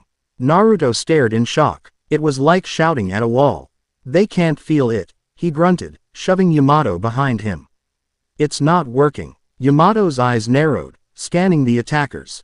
She saw the faint, intricate seals that glowed for a fraction of a second on their masks. Seals, she said, her voice grim. They, reusing something to suppress their emotions. Your power, it works on the will, on fear. They have no fear to exploit. Danzo was smart. He had analyzed the threat and created a perfect counter. There was no time for another plan. The Root agents attacked. The fight was a desperate, close-quarters brawl. These were not the arrogant samurai. They were Danzo's elite. Highly trained, utterly ruthless, and perfectly coordinated. They fought not as individuals, but as a single deadly entity. One would engage, forcing a block, while 2 others would strike from the blind spots. They used poisoned blades, smoke bombs filled with fast-acting paralytics, and jutsu designed to disorient and disable. Naruto created a dozen clones, but they were dispatched with chilling efficiency, each one taken down by a precise, fatal-looking blow. He was forced to rely on the taijutsu Yamato had drilled into him. He planted his feet, blocking a sword strike that would have once broken his arm, and used the force of the blow to spin into a kick. Yamato was a force of destruction, but the narrow alleyway hampered her. She couldn't use the wide, sweeping attacks of her Kanabo without bringing the buildings down around them. She was forced to use it for short, brutal thrusts and blocks, her immense strength the only thing keeping the attackers at bay. One of the agents made a move for her, a tanto flashing towards her throat. Naruto intercepted, his kunai scraping against the agent's blade. As he was occupied, another agent appeared behind him, a chakra scalpel aimed at his spine. Yamato roared, slam-ing the butt of her Kanabo into the ground. The earth cracked, a wave of stone and debris erupting and throwing the rear attacker off balance. The brief opening was all they needed. Together, Naruto yelled. They fell back to back. A small island of defiance in a sea of silent killers. Their training took over. He became her eyes for the smaller, faster threats, she his unbreakable shield. A Root agent lunged at Naruto. And Yamato's Kanabo would snap out, not to kill, but to intercept, the iron club moving with a surgeon's precision. A shinobi would try to flank Yamato, and Naruto's Rasengan would force them back. They fought their way out of the alley and into a small, open courtyard. Here, Yamato had room. With a battle cry that was more roar than human, she spun, her Kanabo a blur of black iron. It wasn't an elegant move. It was an explosion of pure, kinetic force. 2 of the Root agents were caught in the arc, their advanced armor crumpling like tin foil as they were sent flying into a brick wall, where they lay still. Seeing 2 of their own taken out so decisively, the remaining 3 agents paused. They assessed the situation with cold, logical detachment. Their window for a quick, silent abduction was gone. Reinforcements would be coming. One of them made a single, sharp hand gesture. A retreat. Without a sound, they melted back into the shadows, vanishing as quickly as they had appeared. The courtyard was silent again, save for their own ragged breaths. Naruto leaned against a wall, a shallow cut on his arm dripping blood onto the cobblestones. Yamato stood over the 2 unconscious agents, her chest heaving. He tried to kill you, Naruto said, his voice a low, dangerous growl. Or take you. He tried to take what he couldn't control, she corrected, her golden eyes blazing with a cold fury. She nudged one of the downed agents with her foot. A small, metallic tag fell from his belt, a prototype cursed seal used to suppress emotion, bearing a faint, almost invisible symbol of a tree root. Proof. Unprovable, but they both knew what it meant. Naruto walked over to her, his face set in a grim, determined line. The political games were over. The council meetings, the arguments. They were all a facade. This was the real war, fought in the shadows with poisoned blades and silent assassins. Danzo wouldn't stop. He saw them as threats, as assets to be acquired or eliminated. He won't stop, Yamato said, her voice echoing his thoughts. Naruto looked at her, at the fierce, unyielding princess who had become his partner, his teacher, and his friend. He saw the same resolve in her eyes that he felt in his own heart. Then neither will we, he replied, his voice a vow. They stood together in the moonless night, the threat from within their own village. Now as real and as dangerous as any god from the stars. They were in this together. And they were ready. Chapter 5 End. Chapter 6. The Gilded Cage. The mission briefing felt less like an assignment and more like a sentencing. Naruto, Yamato, Kakashi, and Jiraiya stood before the Hokage's desk. The air in the office was thick with suspicion, a hangover from the rude attack 2 nights prior. Tsunade unrolled a formal, wax-sealed scroll. I've just received a priority request from the land of Tea. Their daimyo, Kanesada-sama, is hosting a major trade summit in his capital, Shuko City. Tensions with the land of Fang are high, and he anticipates potential disruptions. He has specifically requested a high-level protection detail from Konoha. Jiraiya leaned against the wall, his arms crossed, the goofy persona gone. Let me guess, he didn't ask for any old jonin. He asked for the heroes who took down an army of rogue samurai. Tsunade's jaw tightened. His exact words were, the indomitable spirit of the Kyuubi's vessel and the unyielding strength of the noble Oni princess. The rumors have spread faster than we anticipated. Naruto's stomach clenched. It was a trap. It screamed trap. You can't be serious, Ba-chan. After Danzo's stunt, sending us out of the village now is basically handing us to him on a silver platter. My thoughts exactly, Yamato stated, her voice a low growl. Her trust in Konoha's leadership, save for those in this room, was non-existent. My hands are tied, Tsunade bit out, slamming a fist lightly on her desk. The gesture was one of pure frustration. Kanesada is a key ally. Refusing his direct, flattering request would be a major political insult. It would signal instability. Danzo's faction on the council would use it as proof that I can't control my own shinobi. That you two are liabilities. They would argue that my sentimentality is endangering our foreign relations. It would give them the exact ammunition they need to force a vote to have you both placed under Foundation supervision. It was a brilliant, cruel political checkmate. By sending them, she risked their lives. By refusing, she risked their freedom. So we're walking into a cage, Kakashi surmised. His visible eye grim. Then we walk in with our eyes open, Jiraiya said, pushing himself off the wall. I'll go with you. I can operate from the shadows, be your eyes and ears. If Danzo is making a move this far outside the village, his reach is longer than we thought. I need to see how his web is spun. Tsunade nodded, a sliver of relief on her face. Your official mission, she said, looking directly at Naruto and Yamato, is to act as the daimyo's personal bodyguards. Uphold the honor of the village. Be perfect, unimpeachable shinobi. Her eyes conveyed the real message. This is a performance. Play your parts, but be ready for the curtain to fall. Survive. Shuko City was like nothing Naruto had ever seen. It wasn't a village nestled in a forest, but a gleaming marvel of steel, glass, and steam that rose from the coastline like a man-made mountain range. Multi-storied buildings of white stone were connected by elegant, arching bridges. Horseless carriages oared by hissing steam engines rattled along paved streets, their paths illuminated at dusk by the soft, electric glow of intricate street lamps. The air hummed with the whirring of unseen clockwork and smelled of salt, coal, and money. It was dazzling, a testament to a different kind of power than the one Naruto knew. But beneath the polished veneer, it felt cold, impersonal. A beautiful, intricate machine with no heart. They were met at the city gates by Daimyo Kanesada himself. He was a portly man in his 50s, dressed in silken robes of garish gold and purple. His face was perpetually arranged in a wide, unctuous smile that didn't reach his small, shrewd eyes. Uzumaki Dono, Yamato Haim, he boomed, spreading his arms wide. An honor, a true honor. Your reputations precede you. With such legendary guardians at my side, I can finally feel at ease. His fawning was so overt it felt like a physical assault. Naruto gave a stiff, formal bow, the false smile on his own face feeling tight and unnatural. Yamato simply inclined her head, her golden eyes narrowed, her assessment of the man swift and damning. They were escorted to the daimyo's palace, a towering spire of glass and steel that dominated the city's skyline. Their quarters were opulent, lavishly furnished suites with panoramic views of the city and the sea beyond.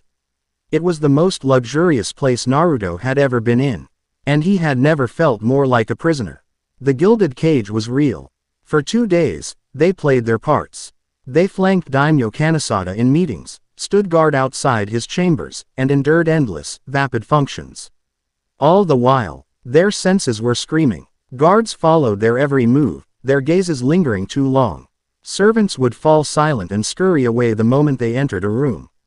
They were completely isolated from the other delegations, their every interaction managed and monitored by the daimyo's smug captain of the guard, a man named Tetsu. Naruto, under the guise of exploring the palace, sent stealth clones crawling through ventilation shafts and scurrying across rooftops. Yamato, with her sharp, primal instincts, could feel the wrongness of the place like a change in the air pressure before a storm. On the evening of the second day, a clone, hidden in the rafters of a dusty storeroom, saw it. Captain Tetsu was meeting with 2 men. They weren't samurai, they were dressed as merchants. But they moved with the telltale silence and efficiency of shinobi. One of them handed Tetsu a small, complex scroll. "The preparations are complete," the shinobi merchant said, his voice low. "The gas will be piped into the Grand Hall's ventilation system 10 minutes before the final toast. It's a fast-acting chakra suppressant with a neurotoxin specifically keyed to unusual physiologies. The Oni female will be weakened but not killed. Our team will secure her then." "And the Jinchuriki?" Tetsu asked. "Lord Hyuga's nephew, from the branch family, is in place. He is a master of the gentle fist, but has secretly perfected a variant that mimics the rotational damage of the Rasengan. He will strike down Lord Genai during the scheduled power outage. By the time the lights return, Uzumaki will be standing over the body. You will have your assassin, and Lord Danzo will have his prizes." The clone dispelled, the information rocketing back to Naruto with the force of a physical blow. He found Yamato on their shared balcony, staring out at the uncaring sea. He didn't have to say a word. She saw the look on his face. "They're making their move," she stated. It wasn't a question. "Tonight, at the final banquet," he confirmed, his voice a low growl. "They're going to frame me for assassinating some guy named Genai. And they have some kind of poison gas for you." Her hand instinctively went to the hilt of the kanabo that was never far from her side. "Then we will not be at the banquet." "No," Naruto said, a feral grin spreading across his face. "We are the guests of honor. It would be rude not to show up for the fireworks. Leaving now would be seen as fleeing, an admission of guilt." They had to see it through. They had to turn the trap back on its master. He subtly channeled a coded pulse of chakra, a signal he and Jiraiya had arranged. "The fox is in the hen house." A moment later, he felt a faint pulse in return. "The toad is watching from the pond." Jiraiya knew. The stage was set. The grand hall was a monument to obscene wealth. A crystal chandelier the size of a carriage glittered above hundreds of delegates from across the elemental nations. The air was thick with the scent of expensive perfume and the low murmur of political maneuvering. Naruto and Yamato stood on a raised dais behind Daimyo Kanesada, their faces impassive masks. Naruto wore a formal black uniform. Yamato a more elaborate, floor-length battle kimono. They looked the part of elite, stoic bodyguards. Internally, they were coiled springs, every muscle screaming with tension. Naruto's eyes scanned the crowd, picking out Lord Genai, a stern-faced, elderly man from the land of Fang. He then spotted the branch Hyuga, posing as a waiter, his placid expression a perfect disguise for a killer.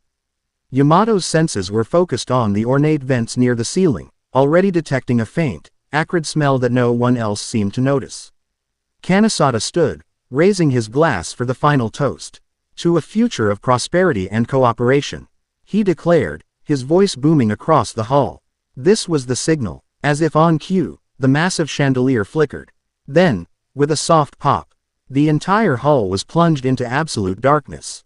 Screams of panic erupted. In the chaos, Naruto's senses, honed by years of training, went into overdrive.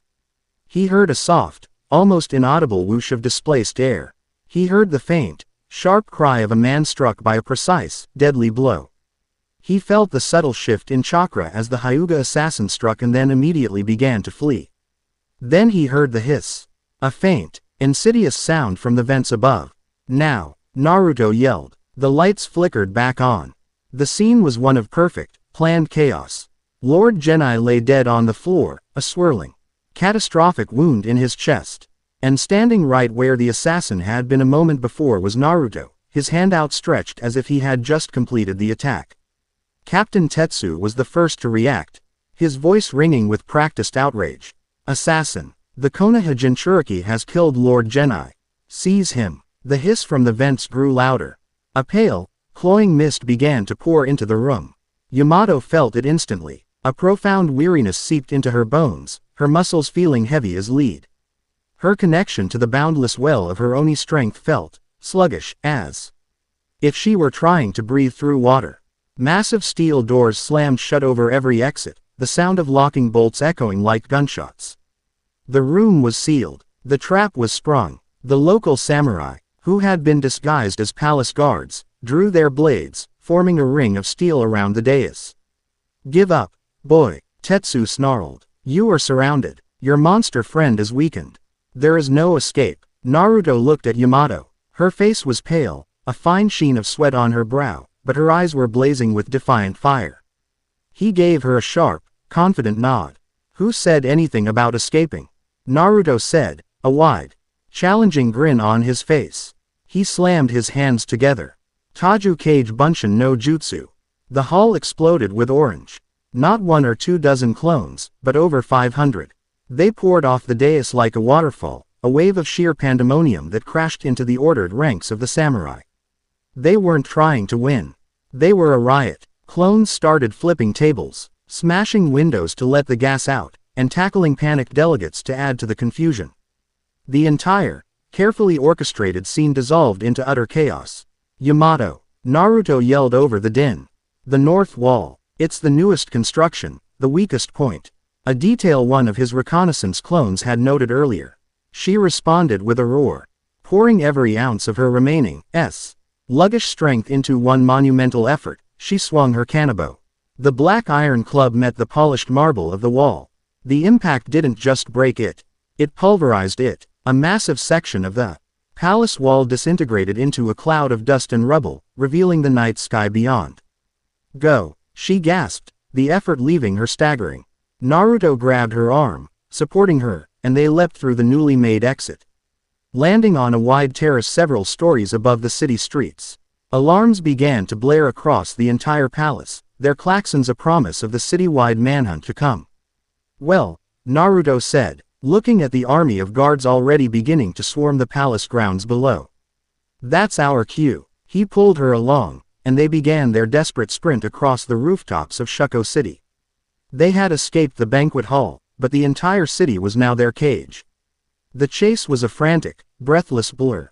They ran across tiled roofs, leapt over yawning gaps between buildings. Their movements a desperate parkour against the glittering, hostile cityscape. Below them, the streets swarmed with samurai, their shouts echoing up, creating a net of sound that seemed to be closing in from all sides. This way, Naruto yelled, pulling Yamato down a side alley and up the side of a massive clock tower that dominated the district. The whirring of giant gears and the hiss-o F steam pistons was a deafening roar around them. They emerged onto a platform near the top of the tower, a bridge leading from it to the next building. Waiting for them on the bridge was Captain Tetsu, flanked by a dozen of his best warriors, the elite guard of the daimyo. Nowhere left to run, Tetsu said, drawing his katana. Its blade shimmered with a faint lightning infusion. You have caused a great deal of trouble. Lord Danzo will be pleased when I deliver you to him, piece by piece. Yamato stumbled, her breath coming in ragged gasps. The gas had taken a heavy toll. She was still strong, but her movements were slow. Her power a fraction of what it should be. I'll handle them, Naruto said, stepping in front of her. He formed a Rasengan, its hum a familiar comfort. The fight was a desperate dance on the narrow bridge. Tetsu was skilled, his lightning-fast strikes forcing Naruto onto the defensive. The elite guards tried to swarm him, but he was a master of evasion, using the CK work machinery of the tower as his playground. He'd leap onto a giant, swinging pendulum to dodge a strike, or use a burst of steam from a ruptured pipe as a screen. But he couldn't win. Not against these numbers. Not while protecting Yamato. Tetsu saw his chance. He bypassed Naruto, charging directly at the weakened Yamato. The Oni princess. She will be my trophy. Yamato met his charge, her kanabo a heavy, slow shield. She blocked his lightning-fast strike, but the force of it drove her back, her feet scraping against the stone. Naruto saw it. Tetsu was overconfident, his focus entirely on the weakened Oni. It was the opening. He didn't form a jutsu. He didn't create a clone. He reached inside himself, to the core of his will, and focused it. He unleashed his Haki, but not as a wave. He focused it into a single, invisible spear of pure will, aimed directly at Tetsu. The captain's charge faltered. He froze mid-strike, his eyes going wide with a sudden, inexplicable terror. It was the crushing pressure that had filled the council room. It was a sharp, piercing spike of dread, a primal command in his soul that screamed kneel. His body locked up, his muscles refusing to obey. Yamato's eyes widened. She saw the opening Naruto had created. With a final, desperate roar, she poured the last dregs of her strength into a single, upward swing of her kanabo. It caught Tetsu under the chin. The impact lifting him off his feet and sending him flying off the bridge, a silent marionette tumbling into the darkness below. His elite guards stared in shock for a fraction of a second. It was all Naruto and Yamato needed. They broke past the stunned guards and sprinted for the other side of the bridge. They were free of the immediate threat, but the entire city was still on high alert. Far below, a message was already being sent from the daimyo's communication room. It was a single, coded message to a route outpost. The assets have escaped the primary containment. They are loose in the city. Phase 2 is now in effect. The cage is locked. Chapter 6 End. Chapter 7. A sky torn asunder. The underbelly of Shuko City was a labyrinth of rusting pipes, dripping sewer tunnels, and the forgotten, half-finished foundations of the gleaming city above. It smelled of brine and decay. This was their prison now. For a day and a night, Naruto and Yamato moved through the darkness like ghosts. The sounds of the city-wide manhunt a constant, muffled roar above them. Yamato was recovering, but the daimyo's poison had been insidious, leaving a deep, cellular weariness that even her Oni constitution struggled to purge. She was quiet, her frustration a simmering heat in the cold, damp air. She was a warrior forced into hiding, a protector rendered vulnerable. Naruto became her shield. He found them clean water, procured food with a handful of shadow clones that were masterpieces of stealth and misdirection, and stood watch while she rested. In the shared darkness, their roles had reversed. He was the guardian now. His senses sharp, his expression a mask of grim focus. He felt the weight of her trust in him, and it was heavier and more real than any mission scroll. His name is Danzo, Naruto said, his voice a low echo in a cavernous cistern. The man Captain Tetsu mentioned. He leads a faction in Konoha called the Foundation, or Root. They operate from the shadows. He believes the will of the individual should be sacrificed for the strength of the village. That emotions are a weakness. That power must be controlled, caged, and used by him. There are men like that in every story my people tell. Yamato murmured, her voice rough. Men who see strength only as a tool for their own ambition. They are the ones who always break their allies and call it pragmatism. She looked at him, her golden eyes luminous in the gloom. He will not stop hunting us. I know, Naruto said. That's why we can't just run. We have to expose him. Above them, Jiraiya was putting his own plan into motion. He moved through the opulent heights of the city, a phantom in the gilded cage. He was a master of a different kind of warfare. He gathered whispers from disgruntled servants, placed a genjutsu on a drunken minister to learn of Kanesada's financial troubles, and, in a stroke of genius, had one of his toad spies locate the hidden transponder that Tetsu had used to communicate with Root. Armed with the daimyo's motives, a massive debt to Danzo's network in exchange for political power, and the physical proof of conspiracy, Jiraiya didn't go to the authorities. He went to the competition. He leaked the information to the delegation from the Land of Wind, Sunagaku's primary trade rival to the Land of Tea. The effect was instantaneous. The Sunagaku ambassador demanded an audience with the other neutral delegations, presenting the evidence of Konoha's innocence and the daimyo's treachery. The summit dissolved into a political firestorm. Kanesada was suddenly on the defensive, his carefully laid trap collapsing around him. He was forced to redirect his entire guard force from the manhunt to palace security, to control the furious delegates who were now demanding his head. The net around Naruto and Yamato loosened. But just as one cage began to break, another, far larger and more terrible, was about to descend upon the world. It began as a new star. A pinprick of cold, white light in the evening sky that grew steadily brighter, moving with an unnatural, purposeful speed. Naruto and Yamato, peering through a sewer grate, saw the city's electric lights flicker and die as it passed overhead. Jiraiya, perched on a high rooftop, felt a pressure in the air that had nothing to do with weather, a warping of space that made his teeth ache.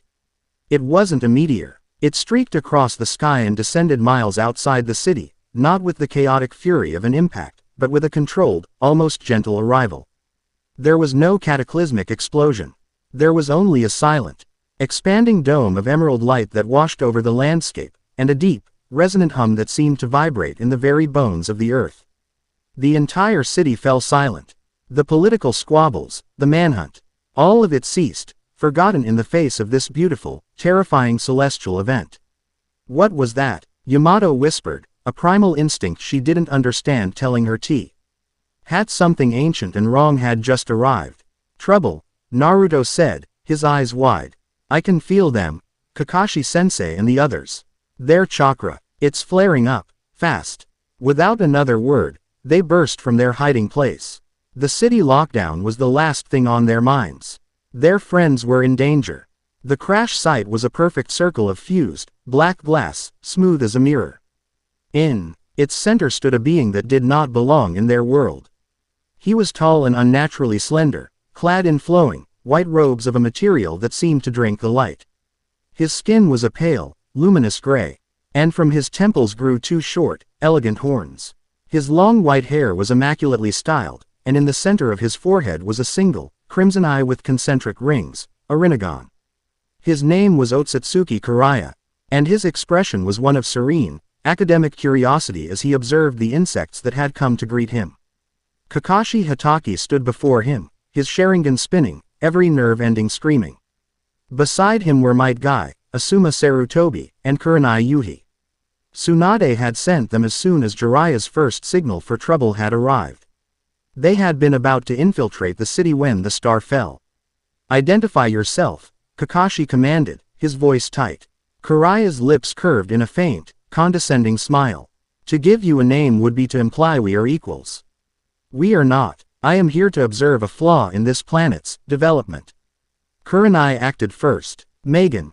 Jubaku Satsu. A powerful genjutsu, an illusion of a binding tree that would crush its victim. Jiraiya didn't even blink. The illusion washed over him and dissipated like mist. A primitive attempt to manipulate a nervous system far more complex than your own, he noted, as if dictating a report. Fascinatingly arrogant, he raised a single finger, and Kurenai cried out, collapsing to her knees, clutching her head as her own jutsu was turned back on her mind 1,000-fold. Kurenai, Asuma roared, charging forward. His trench knives coated in wind-style chakra. He was a blur of motion, a master of close-quarters combat. Jiraiya did not move. He simply extended a hand, palm open. Asuma's blade stopped an inch from his skin, held fast by an invisible force. Shinra Tensai, Jiraiya whispered, and Asuma was blasted backward with the force of a bomb, skipping across the glassy crater like a stone on water. Might Guy roared, his body exploding with the viridian aura of the 8 gates. Daemon, open. He shot forward, a literal force of nature, his speed shattering the sound barrier. His fist, carrying the power to level a fortress, flew at Jiraiya's face.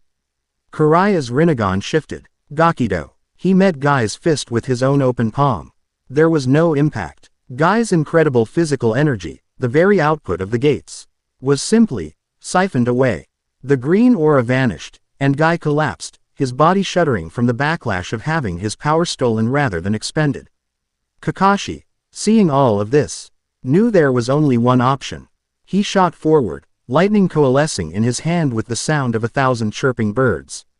Reikiri, he thrust his ultimate assassination jutsu at the being's heart. Jiraiya watched it approach with the detached interest of a connoisseur examining a painting. Just before it made contact, his Rinnegan pulsed again. The Reikiri was absorbed into his palm, vanishing without a trace. An interesting application of shape and nature transformation, Jiraiya mused. He then tapped Kakashi on the forehead with 2 fingers. It was a gentle, almost casual motion. Kakashi's world exploded in white-hot pain, and he knew no more. In less than a minute, 4 of Konoha's most elite Jonin had been dismantled, analyzed, and discarded without effort. Jiraiya stood over their unconscious forms, his expression unchanged. The native protectors are insufficient. As expected, it was then that 2 new figures arrived, skidding to a halt at the edge of the crater. Naruto and Yamato. They took in the scene. Their fallen teachers, the alien being standing over them, and the world narrowed to a single point of incandescent rage. Jiraiya's head tilted, his gaze finally finding what he had come for. He looked at Naruto, and for the first time, his expression held a flicker of genuine interest. Ah, there you are, the willful anomaly, your spiritual signa. Chure is a discordant note in the symphony of this world. A flaw in the design. Get away from them, Naruto roared. Yamato didn't waste time with words. With a cry that shook the very air, she charged, her kanabo held high. She brought it down with all the force her fully recovered body could muster, a blow meant to shatter mountains. Jiraiya raised a single, slender hand. He caught the massive iron club on his open palm. A thunderous shockwave erupted from the point of impact, cracking the glassy crater and kicking up a tsunami of dust and debris, but Jiraiya hadn't moved an inch. Yamato stared in horror, her entire body trembling from the impossible feedback. Bansho Tenin, Jiraiya said calmly. Yamato was ripped from her feet, her club torn from her hands, and she was pulled helplessly toward him. Futon.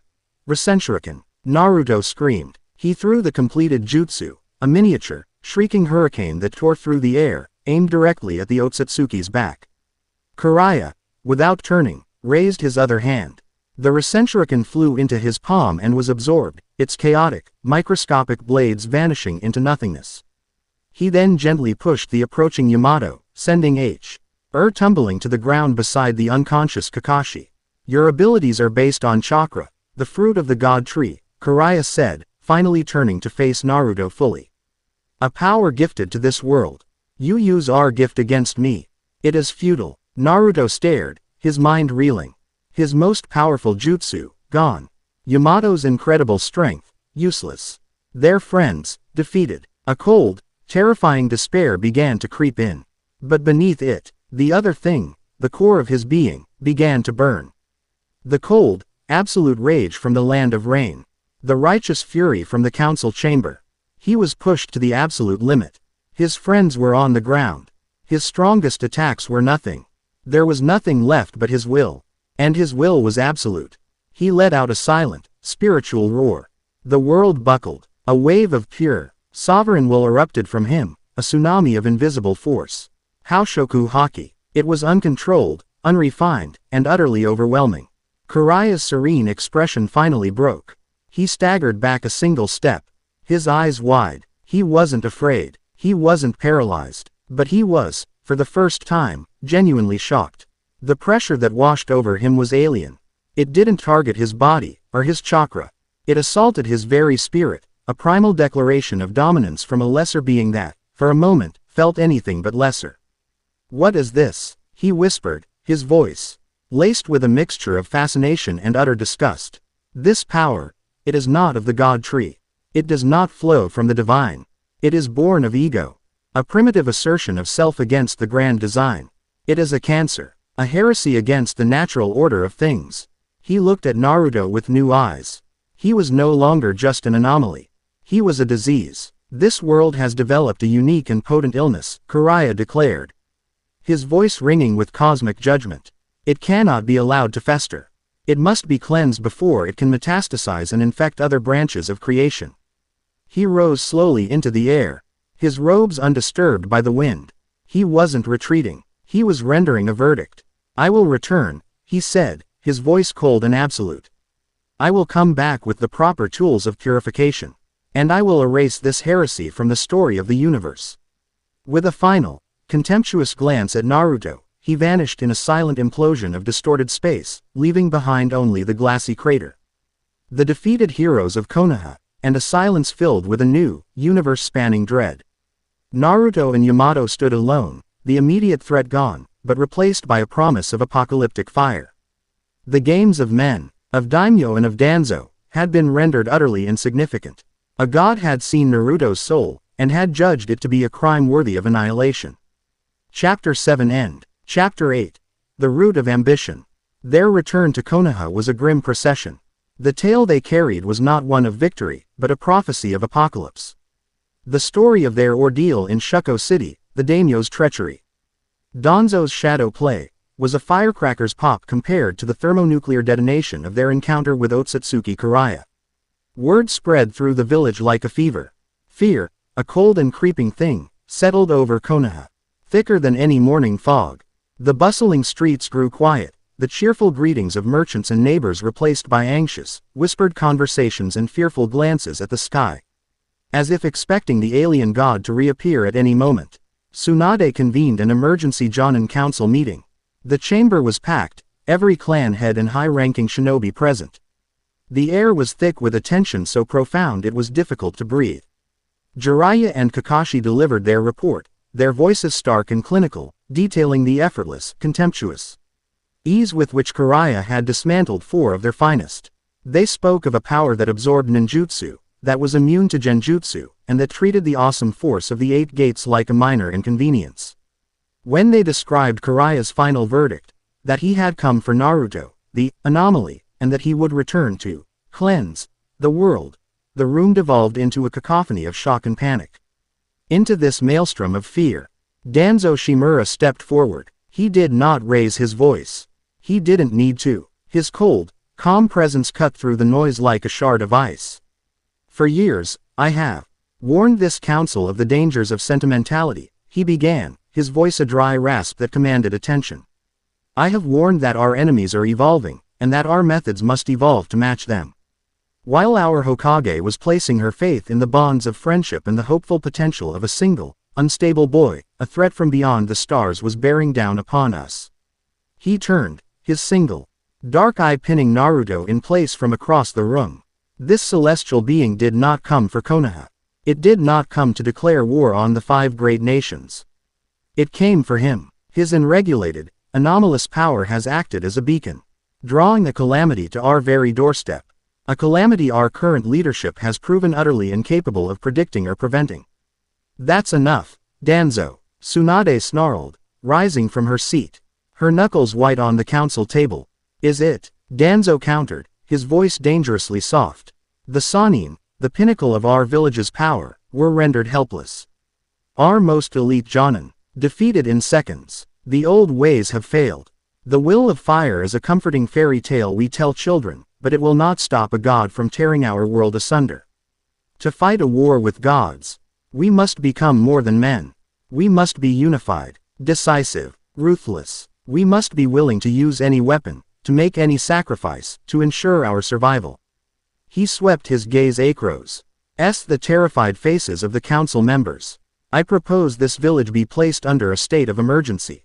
That martial law be enacted. That a new, unified leadership be established, one with the will to do what is necessary to prepare us for the coming war. You are proposing a dictatorship. Jiraiya accused, his voice a low growl. You want to turn Konoha into your personal army, to extinguish the very spirit we were built to protect. The spirit of a corpse is of little value, Danzo retorted coldly. I had hoped you would see reason, Tsunade. I had hoped the gravity of this threat would finally burn away your naivete. But your sentimentality has always been your fatal flaw. He looked at her, a flicker of something that might have been pity, or perhaps just cold finality, in his eye. It seems a change in leadership is not just necessary. It is overdue. He made a subtle, almost imperceptible hand sign, a single finger tapping against his thumb. It was the signal, the trigger. Across the village, the curse began to spread. On the back of an Anbu guard's tongue, A small, black seal glowed with a sickly purple light. On the neck of a Jonin patrolling the western wall, a similar mark burned beneath his flak jacket. Dozens of them, a hidden network of sleeper agents planted over decades, all activated in the same instant. In the council chamber, a respected shinobi from the Sarutobi clan suddenly cried out and clutched his head, his eyes glazing over with a vacant, horrifying emptiness. He drew a kunai and, without a word, lunged at the clansman standing next to him. Chaos erupted. Simultaneously, all over Konoha, the trap was sprung. Masked root agents emerged from hidden tunnels and disguised storefronts, moving with silent, deadly precision. They seized the main gates, the intelligence archives, the hospital, and the armory. They were not an invading army. They were a virus, activating from within and shutting down the village's vital organs one by one. The civil war began not with a bang, but with the chilling sound of a friend's blade drawn against a friend. Naruto was in the thick of it a moment later. The council chamber was a blur of motion and the shriek of steel. He moved on instinct, tackling the brainwashed Sarutobi shinobi, his mind struggling to process the sheer scale of the betrayal. But for every loyalist who fought back, another would suddenly turn. Their will suborned by Danzo's cursed seals. He and the others fought their way out into the village proper and found a nightmare. The streets were a war zone. Anbu fought Anbu on the rooftops. Chunin patrol squads turned on each other in the alleys. It was a horrifying tapestry of confusion and betrayal, with Danzo's emotionless root agents acting as the puppet masters, directing their new pawns with cold efficiency. Naruto saw Ibiki Morino, the indomitable head of the T&I force, locked in a desperate struggle with two of his own most trusted interrogators, their faces blank masks of servitude. He saw Genma Shiranui, Senbon in his mouth, forced to parry the attacks of a fellow Tokubetsu Jonin who had been his friend for over a decade. A wave of pure, unadulterated fury rose in Naruto. This was Danzo's vision of strength. This twisted, heartbreaking mockery of unity. He reached for his Haki, intending to unleash a wave of will that would end the fighting, that would make them all stop. He pushed it out, a silent roar of command. A wave of oppressive force washed over the street. A root agent, lunging at him with a tanto, froze and crumpled to the ground. But a loyal Chunin fighting beside him also cried out, his legs buckling as the pressure overwhelmed him. Naruto stared in horror. His power was a sledgehammer in a room full of glass sculptures. It made no distinction between friend and foe. Using it here, in this chaotic melee, would be as devastating to his allies as it was to his enemies. He pulled it back, a cold sweat breaking out on his brow. He was a key. Ingu's only decree was a shout that deafened everyone. Amidst the chaos, Yamato saw something else. She saw the civilians, the panicked merchants, the screaming mothers clutching their children, all caught in the crossfire of this internal war. Her battle was not here, in the struggle for political control. The academy, she yelled to Naruto over the din of battle. The children are there. She broke away from the main fight. Her kanabo held not as a weapon of war, but as a shield. A handful of Oni warriors, a small diplomatic envoy who had accompanied her to Konoha, rallied to her side, their expressions grim. They were not shinobi, but their purpose was clear.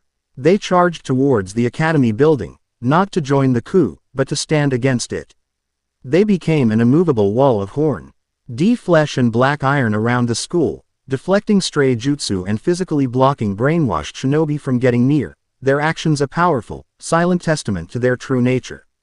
They were not monsters. They were guardians. The final battle for control was taking place in the Hokage Tower.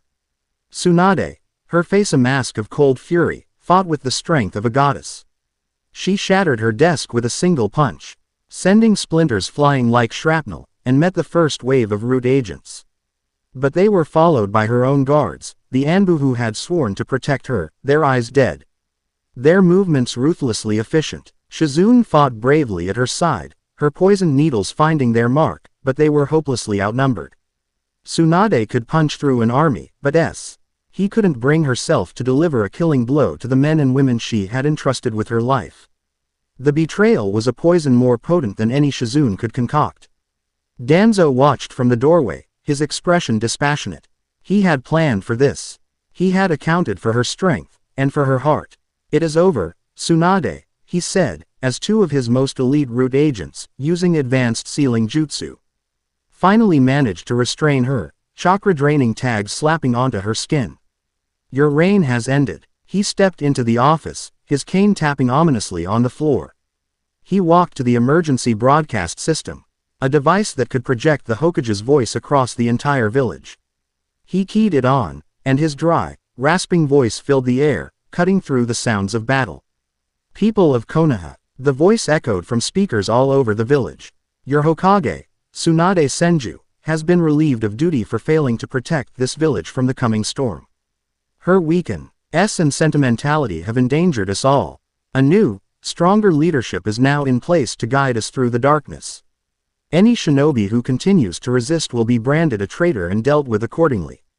Cease your futile struggles. The safety of the village is now assured. The will of fire has been reforged in iron. The broadcast was a death knell to the loyalist resistance. Many, confused and terrified, simply laid down their arms. The fighting died down, replaced by the tense, oppressive silence of a successful coup. Naruto, Jiraiya, Kakashi, and the handful of shinobi still wit. Them were forced into a desperate retreat. They were outmaneuvered, their chain of command shattered, their comrades turned against them. They found a temporary refuge in one of the long-abandoned Uchiha clan armories on the outskirts of the village, the irony lost on none of them. The mood was bleak. They had lost. Danzo, with his army of puppets and his cold, ruthless ambition, had seized Kant. Raul of the most powerful shinobi village in the world. Tsunade was his prisoner. The village was his fortress. And Naruto, the boy who had sworn to protect it all, was now a fugitive in his own home, branded a traitor. His greatest power too wild and dangerous to even use. He looked out through a crack in the armory door at the village he loved, now silent and occupied, a chill colder than any aughts. Yutsuki's judgment settling deep in his soul. Chapter 8 End. Chapter 9. The Conqueror and the Princess.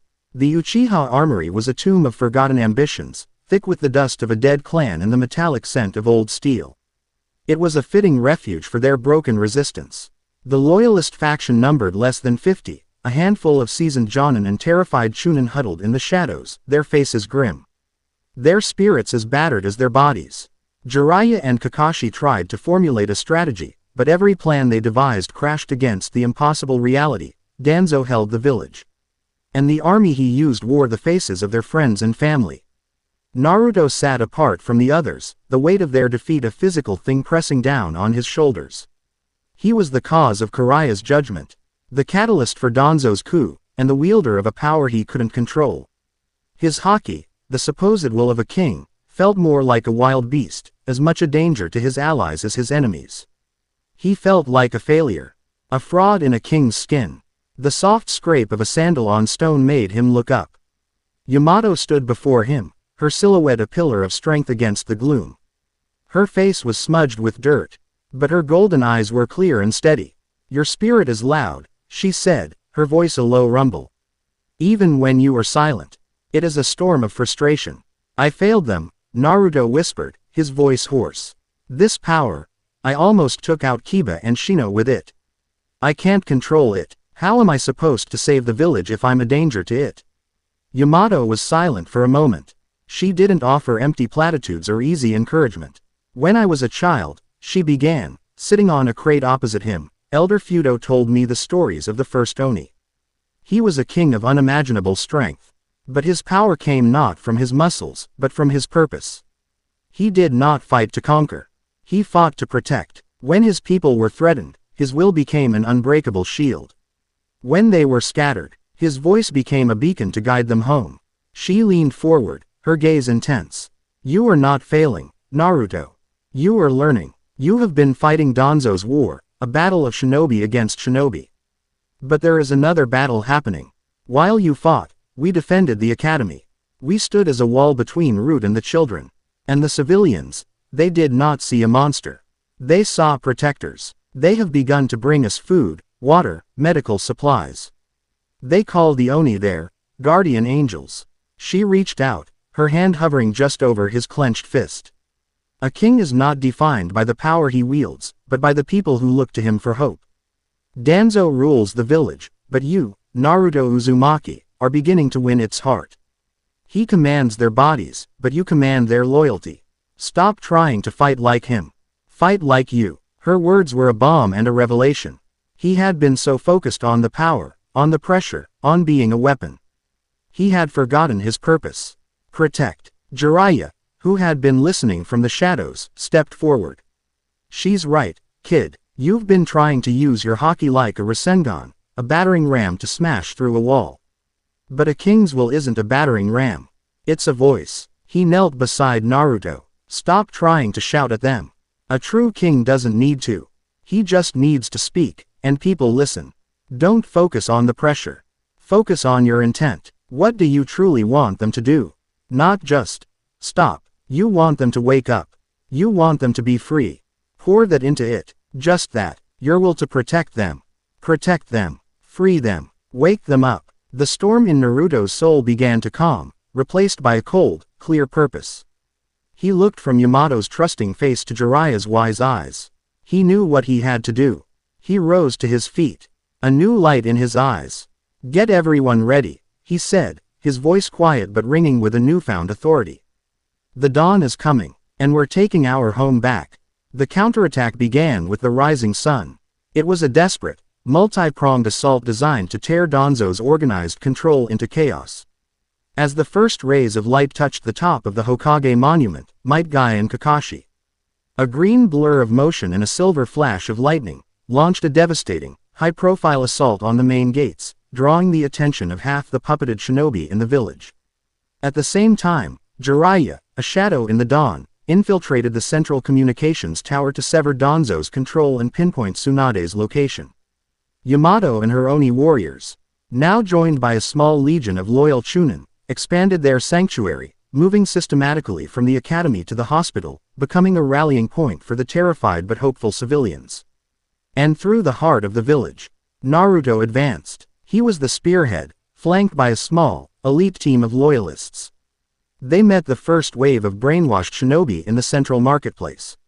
Among them was Anko Mitarashi. Her eyes vacant, her movements lethal and serpentine. She lunged, snakes erupting from her sleeves, aiming a poisoned fang at Naruto's throat. This was the test. Naruto didn't dodge. He didn't form a jutsu. He stood his ground, closed his eyes, and focused. He remembered Yamato's words, Jiraiya's advice. Protect. Free. Wake up. He didn't unleash a wave of pressure. He focused his will, his pure, undiluted desire to save his comrade, and projected it in a silent, invisible pulse. Anko, wake up. It was not a shout. It was a whisper to her soul. Anko froze mid-strike, her body convulsed, her eyes flickering wildly between the dead emptiness of the cursed seal and the fiery passion of her true self. The seal on her neck flared with a violent purple light, fighting to reassert control. But the moment of hesitation was enough. A loyalist shinobi moved in, disarming her with a precise chop to the wrist, while another applied a chakra-disrupting tag that sent her into a harmless slumber. It worked. He could free them. A grin, fierce and triumphant, split Naruto's face. He was no longer a blunt instrument. He was a key, capable of unlocking the cages Danzo had built around the minds of his friends. He moved through the streets, a storm of orange and gold. He didn't fight to maim or kill. He fought to liberate. With every focused pulse of his Haki, another shinobi would falter. Their will momentarily their own again, creating the opening for his allies to subdue them non-lethally. The tide of the battle began to turn, not with blood, but with emancipation. The sight of their comrades being freed, not killed, filled the loyalists with a ferocious hope. He reached the base of the Hokage Tower. It loomed before him, a fortress guarded by Danzo's most powerful puppets and the cold, a motionless elite of Root. This was the final ascent. As he prepared his team for the charge, a figure landed beside him with a ground-shaking thud. Yamato. Her face was grim, her breathing heavy. The hospital is secure. The civilians are safe. You didn't have to come, he said, his voice soft.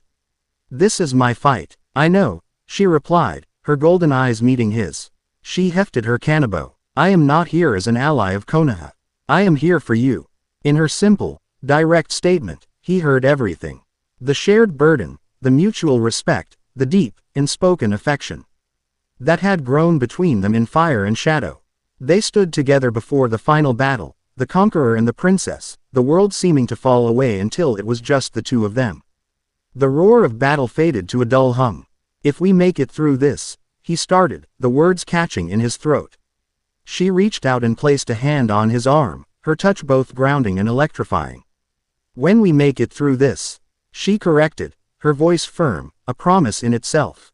"There will be time for everything else." He nodded, a lump forming in his throat. He looked at her, truly looked at her, and saw not a warrior or a princess, but his home, his partner, his reason. With a shared glance that spoke volumes, they turned to the tower. Together. The Hokage's office was a throne room prepared for a sacrifice. Tsunade was chained to the Hokage's chair with heavy, chakra-suppressing seals. Danzo stood before her, flanked by his two most loyal and powerful bodyguards, Fuyamanaka and Torunabarame. The doors burst open, splintering off their hinges. Naruto and Yamato stood silhouetted against the light. "Your ambition ends today, Danzo," Naruto declared, his voice ringing with cold authority. Danzo let out a dry, rasping chuckle. "Ambition? Child, what you call ambition, I call salvation. Look at the chaos you champion. This is the sentimentality you fight for. To protect the weak, you sacrifice order. To save the few, you endanger the many. I would have forged this village into an unbreakable sword, ready to slay a god. You would let it die singing songs of trust and friendship." He made a sharp gesture. Fu and Torun attacked. The battle was immediate and brutal. Yamato, a whirlwind of iron and fury, engaged Torun, her overwhelming strength a direct counter to his nano-sized, poisonous insects. Naruto faced Fu, dodging his attempts to use the mind transfer jutsu, their taijutsu a blur of motion. "A village isn't a sword, Danzo," Naruto yelled, parrying a strike from a puppeted Jonin who emerged from the shadows. "It's the people. It's the choice we make to trust each other, even when it's hard. You didn't reforge the will of fire, you tried to smother it. A king who rules through fear isn't a king. He's a tyrant." Naruto slammed his palm on the ground, a massive surge of chakra erupting and sending a shockwave that blasted his opponent's back. He locked eyes with Danzo, focusing his haki once more. He reached out with his will, not to command, but to understand. He felt Danzo's spirit, a cold, hard thing, twisted by decades of war and loss, but forged with an immense, unbending conviction. He could not be simply switched off. He had to be broken. With a final, coordinated strike, Naruto and Yamato dispatched the bodyguards. It was just them and Danzo now. "Your ideals are childish fantasies," Danzo sneered, his own arm beginning to glow with a sickly chakra. "Now, you will face reality." He lunged, a blade of pure wind chakra extending from his hand. The fight was furious. Danzo was a master of his craft, his movements precise, his attacks lethal. But he was fighting two opponents who were perfectly in sync. Naruto would create an opening, Yamato would exploit it with a devastating blow. Finally, Naruto saw his chance. He feinted with a Rasengan, forcing Danzo to dodge right into Yamato's path. She didn't swing her kanabo. She slammed its heavy base into the ground, the shockwave shattering the floor and sending Danzo stumbling. In that instant of imbalance, Naruto was on him. He didn't strike. He grabbed Danzo's arms, holding him in place, and unleashed the full, focused force of his haki, not as a command, but as a judgment. Danzo's mind was flooded with the pain, the loneliness, and the fierce, protective will of the boy he had tried to break. For a single instant, he was forced to feel the weight of every life he had twisted, every bond he had severed. His iron will, for the first time in his life, cracked. Naruto drove a final, chakra-infused punch into Danzo's sternum, not just breaking his ribs, but shattering the master-cursed seal tattooed there. A piercing shriek echoed through the tower, not from Danzo, but from the seals themselves. Across the village, every last puppeted shinobi cried out and collapsed, clutching their heads as their minds were violently, blessedly, returned to them. The puppeteer's strings had been cut. Danzo slumped to the floor, defeated, his body broken, his ambition in ashes. Naruto stood over him, panting, the adrenaline fading. He turned to Yamato, his eyes finding hers across the ruined office. The rising sun streamed through the shattered windows, bathing them in a golden light. The battle was over. The village was free, and their promise to each other, forged in the heart of the storm, was safe. Chapter 9 End. Chapter 10. The Unfurling Dawn. The sun rose over a village that was simultaneously victorious and broken. The Hokage's office was a ruin of shattered stone and splintered wood. A fitting testament to the battle for Konoha's soul that had been waged within it. As the first light of dawn streamed through the gaping hole in the wall, Naruto helped a weary, battered Tsunade to her feet. Severing the last of the chakra-suppressing chains. She looked at him, not at the nine-tailed Jinchuriki or the knuckle-headed brat she had once bet against, but at the young man who had faced down a tyrant and freed a village. There was a deep, weary pride in her eyes. "You did it, Naruto," she said, her voice rough with exhaustion. "You saved us from ourselves." The words settled on him, heavier and more meaningful than any praise he had ever received. He had won. But as they emerged from the tower and looked out over the village, the cost of that victory was laid bare. Smoke still curled from a few damaged buildings. The streets were littered with the debris of the fighting. But it was the human cost that was most profound. Shinobi were helping their comrades to their feet, faces etched with the horror and confusion of having been forced to fight their own brethren. There was relief, yes, but it was a fragile thing, laced with the deep trauma of a house divided against itself. As Naruto and Yamato walked through the village, the atmosphere was different. The fear was gone. The scorn was a distant memory. The awe for his power was still there, but it was tempered with something new, a deep, heartfelt gratitude. Villagers and shinobi alike would stop, bowing their heads not in submission, but in genuine respect. They looked at him and saw the one who had given them back their free will. They looked at Yamato and her handful of Oni warriors, who were helping the medics tend to the wounded, their immense strength now used to lift heavy rubble and carry stretchers, and they saw heroes. The whispers of "monster" had been replaced by reverent murmurs of "the guardians of the academy." The Oni had earned their place in Konoha not with a treaty, but with their actions. Weeks passed. The physical scars on the village began to heal. Under Tsunade's restored leadership, a new sense of unity, forged in the fires of their shared ordeal, took hold. The rebuilding was swift and purposeful. Danzo Shimura was not executed. In her first act as the reaffirmed Hokage, Tsunade declared that Konoha would not resort to the methods of the man they had just overthrown. He was publicly stripped of his titles and his authority, his network of root agents painstakingly dismantled by Inoichi Yamanaka's teams. Danzo himself, his will broken and his body failing, was sentenced to life imprisonment in the deepest, most secure cell in the blood prison, left to fade into the history he had tried so violently to rewrite. It was a judgment of justice, not vengeance. The highlight of the reconstruction period was a formal ceremony held in the village's central plaza. Before the entire populace and envoys from other lands who had come to learn of the strange events in Konoha. Tsunade stood beside Yamato. A treaty was signed, but it was more than a political document. It was a public apology for centuries of fear and persecution, and a formal recognition of the Oni as sworn allies and honored neighbors of the Hidden Leaf village. Elder Fudo stood with his people, tears streaming down his ancient face as he watched his princess restore the honor of their clan. The world was changing. The news of a man who fell from the stars, followed by an attempted coup in Konoha, had sent shockwaves through the elemental nations. The old rivalries and political squabbles suddenly seemed petty, childish. Fear of the unknown had become a powerful, unifying force. One evening, as a cool breeze rustled the leaves of a healing Konoha, Naruto and Yamato stood in their spot atop the Hokage monument. The village glittered below them, a sea of warm lights and peaceful homes. They had rebuilt their world. "It's quiet," Naruto said, breaking the comfortable silence. "I don't think I've ever heard it this quiet." "It is the sound of peace," Yamato replied, her voice soft. "My people are setting the foundation stones for our new homes, just beyond the western wall. The children are no longer afraid of the sky." They stood for a long time, simply watching the village breathe. "In the forest," Naruto began, his voice hesitant, "the first thing I noticed about you was that you weren't afraid of me. Not of the Kyuubi, not of the other thing. Everyone else in my life, they either feared it, or wanted it. You just saw it as a part of me. I have spent my real life being judged for the power in my blood," she said, turning to him, the lights of the village reflected in her golden eyes. I was a symbol, a princess, a warrior, the last hope of my clan. To the outside world, I was a monster.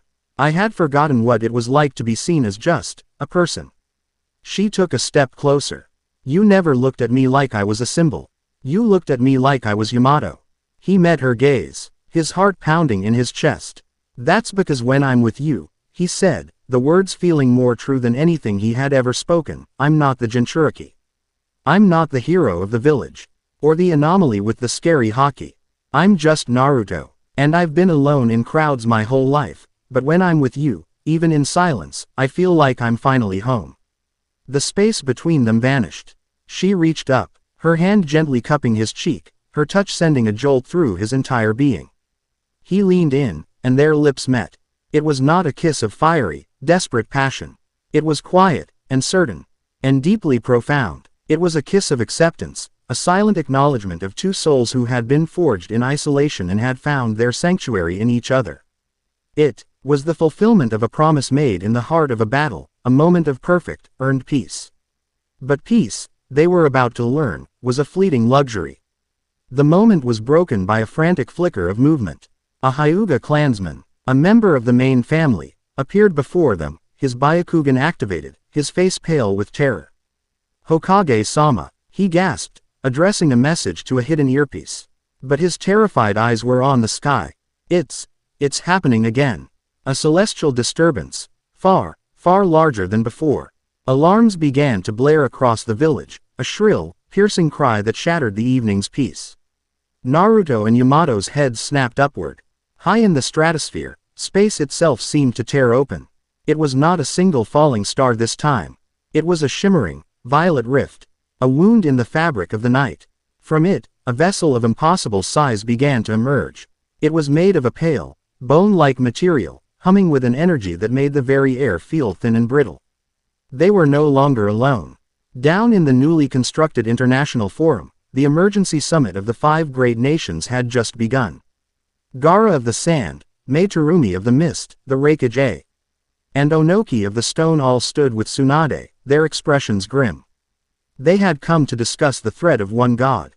Now, they all streamed out into the open, their cage hats a defiant splash of color against the growing dread. They looked up at the sky, at the rift, and at the figures that began to descend. There were dozens of them, all Otsutsuki. At their head, floating serenely, was Jiraiya. But he was not alone. Flanking him were beings of even greater, more terrifying presence, their power rolling off them in waves that could be felt even on the ground. Jiraiya had not come back with tools. He had come back with his family. He had come back with an army. The newly formed Shinobi Alliance assembled, the strongest warriors of their generation standing together against a threat that dwarfed all their previous conflicts. At the very forefront of them all stood Naruto and Yamato, shoulder to shoulder. He was no longer just a Konoha shinobi, but the anomaly that had united the world against a common foe. She was no longer the last of a forgotten clan, but the leader of a proud, resurgent people, standing by the side of her chosen partner. Their hands found each other, their fingers lacing together, a small human point of contact against the cosmic horror descending upon them. The age of shinobi, with its hidden villages and its shadowed wars, was over.